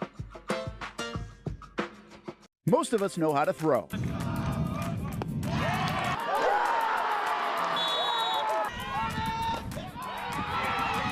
But you need to know what to throw. I'm not talking about footballs, baseballs, softballs. We're talking about those items you need to recycle. Republic Services explains it easy. Recycling simplified. 1. Know what to throw. When in doubt, throw it out. 2. Empty, clean, and dry those materials. It takes an extra minute, but it makes a big difference. And 3. Don't bag it. This makes the recycling process faster and more efficient. This is a look at the Republic Services North Florida Recycling Center. You can make this process even more efficient. By utilizing those 3 steps, Republic Services can help you become a better recycler in your home. Learn more at recyclingsimplified.com. Welcome back to the Brent and Austen Show, streaming on the Action Sports Jax 24/7 network. All right, time to get to Liv's List. Presented by Ponte Vedra Vein and Aesthetics. These are and First Florida Credit Union and Bozard Ford. Just everybody that Liv's sponsored by, I guess. Throw them in there. Throw them in there. Oh, where's everything my working camera? now? This one? Wow, I feel like there we go. Okay, that's better. You guys good. You had all commercial break to do this part. We were texting. We were talking. Yeah. What do we got today, Liv? It Happy is a Cinco de Mayo, everybody. Happy Cinco de Mayo. I don't want this to come off the wrong way. I just don't really care about it. You don't care about it? You don't care about Mexican food and stuff and all that? I mean, I love Celebrations? Mexican food and everything. I'm just saying, I don't have to go drink tequila and eat tacos and chips and salsa today, although I love it. How many people do you think that are getting I do that on today? 3 times a week. No, for sure. For sure. How many people do you think that are celebrating getting hammered off tequila actually know what Cinco de Mayo is about? Do you guys know what Cinco de Mayo is about? There you go. I once had an ex-girlfriend in college who told me it was because there was a ship full of mayonnaise and it sunk in the ocean and she believed it. Wow, I wonder where she's at now. She's actually pretty successful. Okay, good. Probably doing better than I am, so it really puts things in perspective. Yeah. She's killing it, by the way. Oh, yeah. okay. Well, she found her lane. Yeah. And that wasn't it. That's not it. Yep. So that's awesome. I wouldn't know. I thought it was, a lot of people I think it's Mexico's Independence Day. Sure. Kind of like our Independence Day, and it's not. Okay. It's just they won a battle against the French on May 5th, 1862 to get their independence and kind of stuff. Mm-hmm. But then they were still under French control for another 5 years. So it's literally just like But this was, like, the celebrating. beginning of it. Yeah. This Yeah. is just celebrating a battle like that they won. Gotcha. So it was kind of like the game-changing battle. I though, guess right? so. Yeah. Okay. And then in September, I don't think I wrote down the year. September 16th. I don't know the year. Is their actual Independence Day. Okay. So it's morphed like from that, like the true meaning into let's now drink tequila and eat tacos. Yeah, because I feel like Mexican Independence Day, we're not like really going crazy with that one. Not on September 16th. No. No. This one just sounds more fun, like Cinco de Mayo. Like, I guess we just what need is to- September 16th in Spanish? Oh, don't. I don't know how to say Oh, September. Yeah, don't do that. Okay. Don't Well, do that. anyway. Siesta, something on 16. Oh, I don't know. Yeah, I used to. It's been a long time since I took Long Spanish time. 1 and 2. So yeah, it became a U.S. national holiday under President George W. Bush. In Really? What else? Yeah. Brent, that recently? Yeah. Brent, what'd you rather in celebrate? 2005. St. Pat. Are you Irish, Brent? or Yes. not? Oh, okay. So it doesn't really count then. Like, what would you rather, if you weren't Irish, like, what would you rather celebrate? St. Patrick's Day or Cinco de Mayo? Like, Liv, maybe this is a good question for you. Yeah. I feel like Brent's kind of I'm your gonna go best, St. man. Patrick's Day. I think St. Patrick's Day. St. Patty's Day. So is it big? Yeah. I think it's bigger. Doesn't Casey? it feel like it's bigger? St. Patrick's Day feels bigger, but if you live in California, Los Angeles has the biggest celebration for Cinco de Mayo. They Really? do like parades and stuff. Well, Yeah. I think that makes sense, though. I mean, they really honor the heritage there Yeah. in Southern California. Like, that would make sense. But I don't think like Texas though too. Yeah, that's a good point. I'm sure they have a big, Oh, yeah. big party. Yeah. But I'm not surprised that Los Angeles is Los the Angeles. biggest celebration. Yep. That's a good question, though. When you're like, maybe it's not a question. Like, St. Patrick's Day is going to win this out, right? Like, St. Pat, it's just been around longer, I think, to your point. Like, when, I didn't grow up hearing about Cinco de Mayo.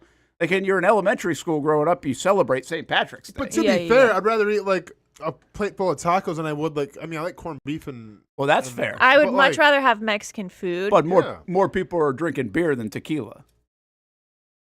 Yeah. Although I don't like Margaritas, beer. though? Margs? Margs, Hook Brent? me up on Margs. Margs now, Brent. Go on any dating app these days. Live with all due respect. Liv, Listen. you know what I'm talking about here. Yep. Is this on your profile? Because it says 50%. No, I'm just saying because it goes, hey, I know where to find the best spicy marg in town, which Really? is spicy margarita. And Yeah. that's what we call it. It's like, marg. Like it's a rite of Oh, passage. it's Marg. We love Margs. Like it's a I rite would of read passage. that if I was like on the dating app and be like, who's Marge? Oh no! It literally, like I The swear. Simpsons? Yeah. So I think I don't know. I think like drinks and food might be Cinco de Mayo for me. All right. So By the we've way, new celebrated game it. on the show. Figure out the dating app profiles. Oh, nice. Like, Okay. I don't know if it's dangerous or not. Hey. No, it's a new version of Mugshot Brent. Monday. This Brent, just it's the popped in Wild my West. head. Hold on. Brent, how would you feel if I made you a Hinge account and we just like did it live on the show? Like, can you clear that with Steph and be like, hey, this isn't really me. We're just doing a bit. For what? What kind of bit is this? Like how many likes he gets or swipes? I'm not sure what the bit is yet, Austin, but if you can't see that this could be great, Okay, cool. Alimony Mondays. Can't wait, Brent. You can sign up for it. just clear it with Steph. Get back Yeah, to me. clear it with stuff. Well, okay. So what? See, I've never been on a dating app, so I Sure. don't even know what it looks like. Like, I really don't know what information is there. Like, is this like LinkedIn? No. Kinda. This like Well, LinkedIn, he What do you said. mean? No, I'm not He's going to so put like all my... professional. Yeah, Well, your, by the your- way, I'm not on LinkedIn a lot either, but I've seen it. your resume is like the first To thing you be see on the fair, dating app. I don't put, co-host it of the more Brent like an- Austen Show. I You feel don't like- put it on the I just dating put app. like artist or like personality. Artist? Yeah, I put artist because I'm an MMA artist, and also I'm an artist in the media field. Very broad.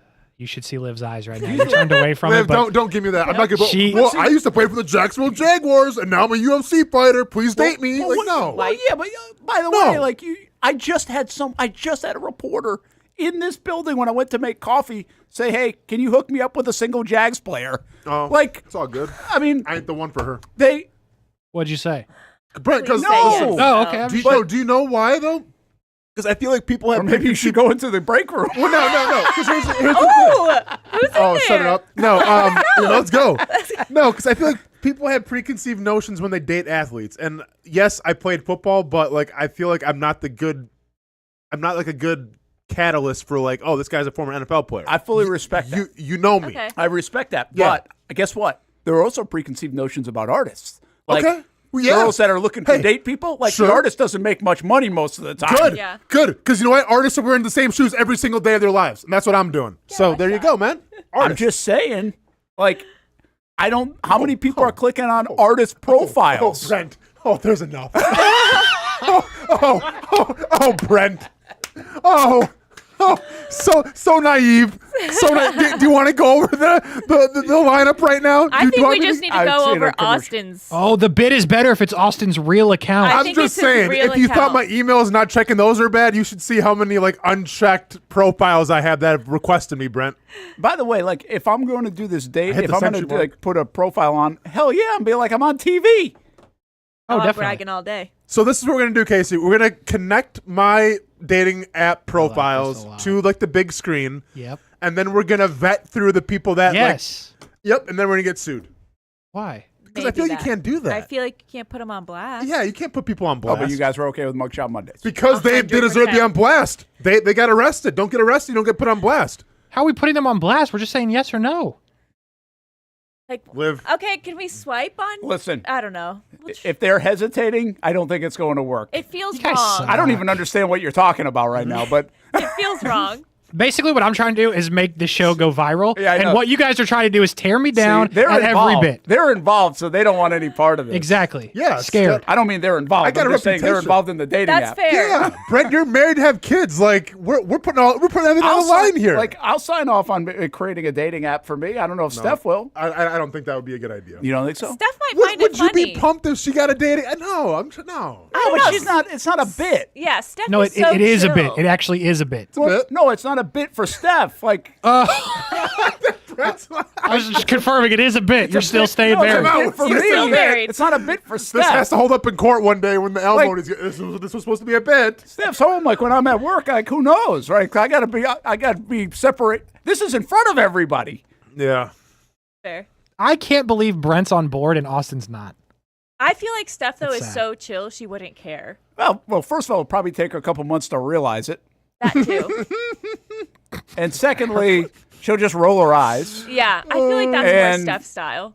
She'll be be like- do what you got to do. You're gonna do it anyway. But the question is, like, if I did that, what if I got any responses? Like, isn't that kind of like oh, you're not like good for the catfishing people. good for the yeah, ego. kind of catfishing? It's good for the ego. that's a catfish. Or bad. Guys. It's good. Bad. It's good for the ego. You can't. So what I'm saying is, you don't see how this could be funny. Yeah, it No? could be funny. I could Okay. actually listen. Forget it. Done a lot of things for TV. TV, social media. Go back to talking about football then. I'm just trying to help. I got brought on to do but, like, stupid are we gonna stuff. really put I have a Brent good on idea. Hinge, or do you put him like on? Like, let's Like put him on. Bumble? No. Oh. He's Which come one- on. which- He's Which one's the Raya. Oh, Raya. Raya, Okay, Got it. Raya. I've never heard of this one. Here's what This we do. is an expensive this is the one, game. though. You gotta this pay is the for game. this. Well, we get thrown off Raya though, because Raya's like okay. So here's what Raya's Raya is. legit. Brent. Raya is like where all the celebrities are on. Right now, I've had a chance to go on Raya, but I had to refer some friends, and I didn't want to do it. You have a lot of friends. You know a lot of people, so you're gonna have to refer them to get on Raya. And then we're going to go through the Raya app and see all the celebrities that we could possibly reach out to. And if anything, it could be networking, get them on the show. That is the bit. We will get in trouble. Yes, no we're going on problem. Raya. We're going to get in so much They- trouble. Yeah, because they get Raya in doesn't trouble. play around. Yeah, Raya But is it'll be legit. cool for like the first 3 weeks, kind of like, Isn't it also Mugshot crazy Mondays was. expensive? Like how? He's spending how much for a blue check mark? What do you think money's the problem here? Fair. No, we're good. This How do is you the spell bit. this Raya? I don't know. I don't know. Raya. Raya. So that's like the newest one. Well, No. it's the exclusive. It's brand. exclusive. This is That's like Country Like- Club edition. Yes. Like you Yeah, have yeah, to be yeah. referred, right? Like you can't correct. just This join. is like the masters of dating apps. Wow. This is This could be an ego boost though for you, Brent, because you could get accepted. That's just the first start. Oh, here's the thing. So yeah, you have to put social media on, and they kind of check to see like how many Yeah. people. Oh, he'd get in. You got so many followers on the Twitters. No. Now bump Instagram, bump your not so Instagram. much. Gotta bump Instagram, those we gotta Instagram figure numbers that up out. though, right, Get the Brent? gram We're not on Yeah. Instagram that much, are we? All right. No. It's not like you're popping up my algorithms at all when I'm on All right, Instagram. Liv, you're gonna have to start doing my Instagram a little All right, bit more. Brent's going on Add it to Raya. the resume. So what are the other ones here? Like Bumble's still a thing. Bumble's a still thing. And then Tinder. Tinder's still Which a is- thing. Is that the oh, it's a hookup one thing. still? Yeah. That's Is that yeah. that hasn't changed? They haven't like I don't know. imagined? Let's get the female perspective first. The only one I've ever used was Hinge. Oh, I'm on all of them. Oh, so Hinge. I'm casting a net. Dude, I'm as like an Paul artist, you're Dozier. better. I'm like Paul Dozier, man.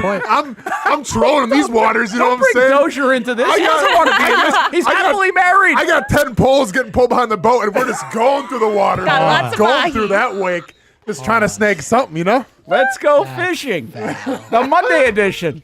I love talking about these dating apps. I That's find hilarious. them fascinating. Yeah. Hilarious. Is that it though? Is like Hinge, Bumble, Tinder, Raya? Well, so first you have like the big three. Big three are Bumble, Tinder, and Hinge.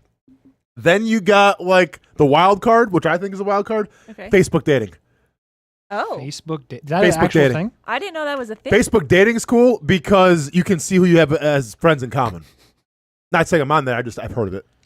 And then because now I'm starting to sound really All I desperate. imagine is getting a bunch of Karens on Facebook. Well, here's the problem with me. Actually, So not many people use Facebook though. especially Austin's on there with the olds. I'm on there with the olds. Yeah. Yeah. I'm trying to find me a sugar mama. What's it? The MILF Plus. MILF. Holy cow, dude. The MILF prospect.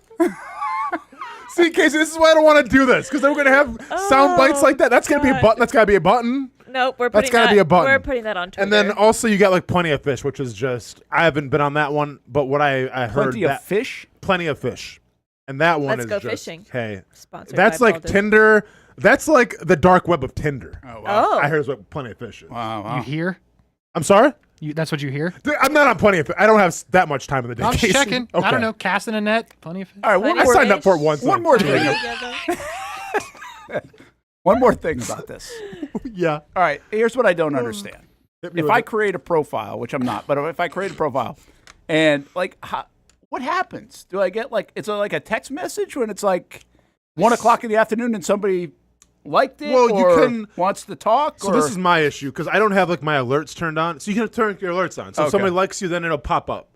I just like I check it every because I'm bad with messages. Yes, you are. That's what I was curious Yeah, about. oh, Like, no. How many So, dates like- have you missed? Oh no, I mean do you want to like? I'm not bragging. I have Which one are we going on? right now on Hinge. Oh, no. I have like 77 What? women that have like liked me that I haven't responded back. Like I haven't just. That's just because you haven't looked, or you didn't just- feel the same way. No, I just haven't like really looked. I'm busy, man. Yeah, Yeah. that's what I'm curious about. And like and then Tinder, dude. Tinder. So what's that called? I have when you- 122 just unchecked things on. So what's Wow. that called when you just like when somebody likes? Is it just like a like? they So liked it. when I was on Hinge, like it pops up kind of like a grid, and so everyone has like a little like picture, Okay. and like it says their name and their age, right? And so, so I didn't pay for it, so I actually had to go through them because everyone else gets like blurred out.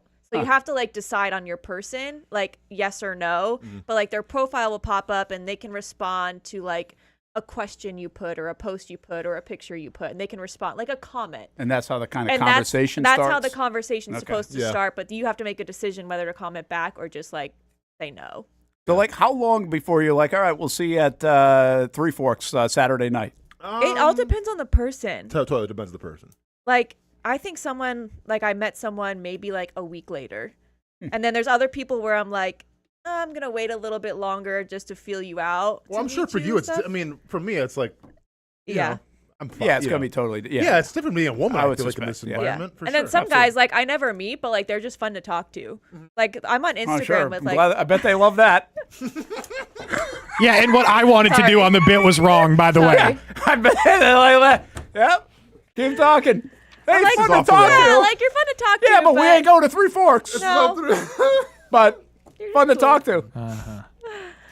That's You why have I'm a off really the nice dating apps. personality. Yeah. Oh, Liv, you're off there. Oh yeah. right. I gave dating app like maybe I should 2 be years off. ago. I never really use them honestly. Like, No. I was Yeah. off It's it. a wild world to me. Yeah. Like, 2 Yeah. years ago it's- I got and I off know- and never went back. My sister got married off a dating app. Did she really? really? Yeah. So here's the Yeah. biggest Success thing I'll story. say, Brent, and this would drive you They crazy. got divorced. And then this is Did they really? It was successful for a short period It of was time. successful for a while. They would claim it on the dating app for It sure. would, Oh, yeah, they would yeah, claim it. definitely a win. Like, Brent. Here's what you would hate about dating apps. So it's a good thing you're not on Brent. Is the communication. Because somebody could like you could like that person back, and then they won't say like you say, "Hey, how's your day going?" and they won't respond Nothing. for like Just 10 ghosted. days, or just ghost you. Yeah. I Like, well, can't you do liked that. me, so what are we doing? Yeah, now I'm confused. Yeah. yeah. I'm not reading the room. We got to go in like 2 minutes, but this That's was. fine. Is anything else on Liv's There list? was more. There's a lot more stuff there's a on lot Liv's list. current There was events actually that were- 3 different bits. We got Way to different. Oh, 0 of them. Can you call in tomorrow from Sounds home? like tomorrow, right? Yeah, I guess so. Yeah, join the show tomorrow, Liv, if you're Sure, around. Okay. Liv, you got Well, bumped can we for also- dating app. We're going to How much- bump out with the dog bit.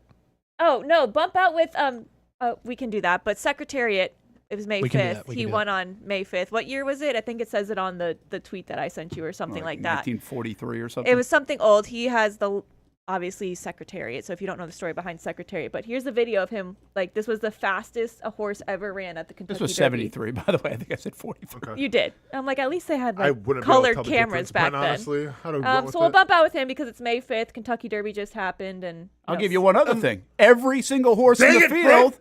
is related. I was going to say it. Yeah. To I read that too. What a stud. Oh, dude. Goes right into the dating app. Put him on Hinge. What a way to end the show. Oh, my God. Yeah. 52 years ago. Unbelievable. What and a horse. still has kids running around. One of the greatest athletes of Literally. all time. Really, he really is. Yeah. Yeah. Have a great Monday, everybody. We'll be back tomorrow.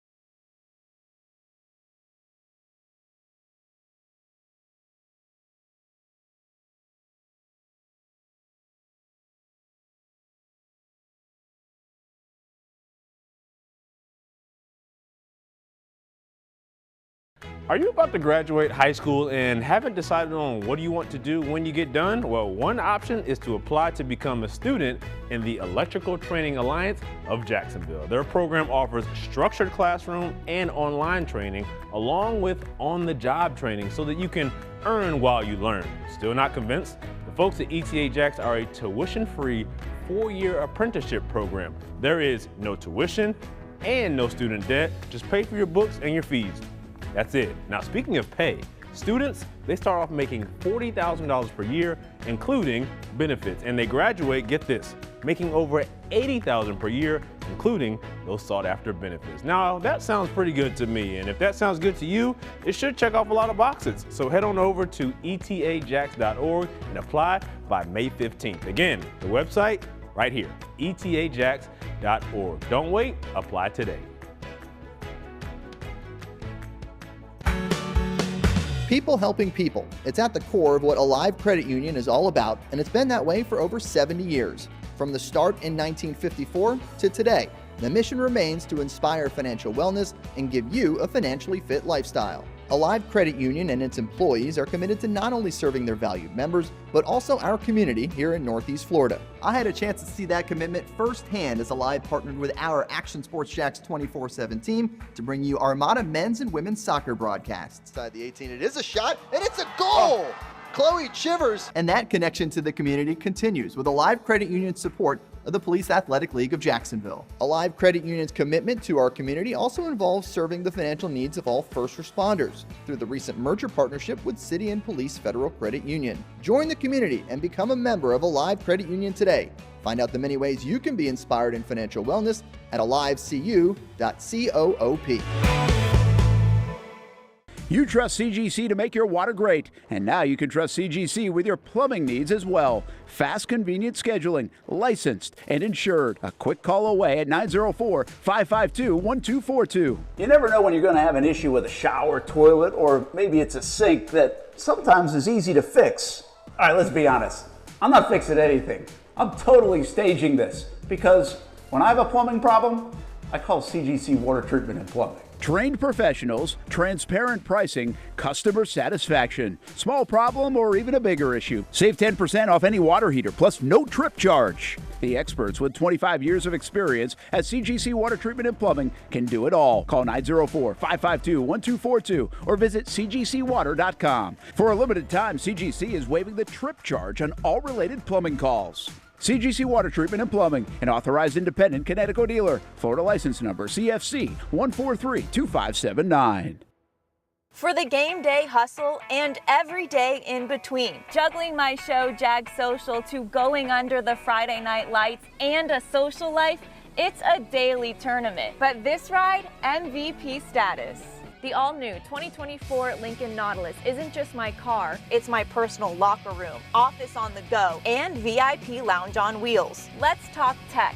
My profile remembers everything from customizing my dash display to setting the ambient lighting and my signature scent. And wireless charging, essential for live tweeting scores. Whether I'm packing for a beach day with friends or heading to the gym, there's space for every passion. After dominating all day, this becomes my recovery zone. The massage feature is like having a personal PT on call. Life's a non-stop game, but with this ride, I'm always on my A game. The 2024 Lincoln Nautilus. Drive your passion.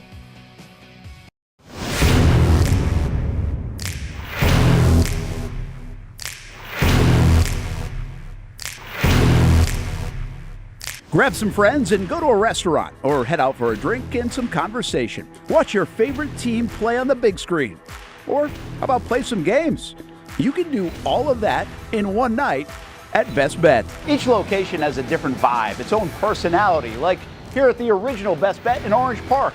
When you walk through these doors, everybody knows your name. And here in St. Augustine, it's the newest location. Play some poker.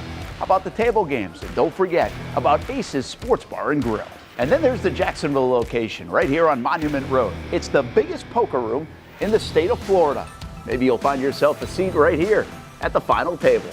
Best Bet, where you can have the best of times. And that makes you always go home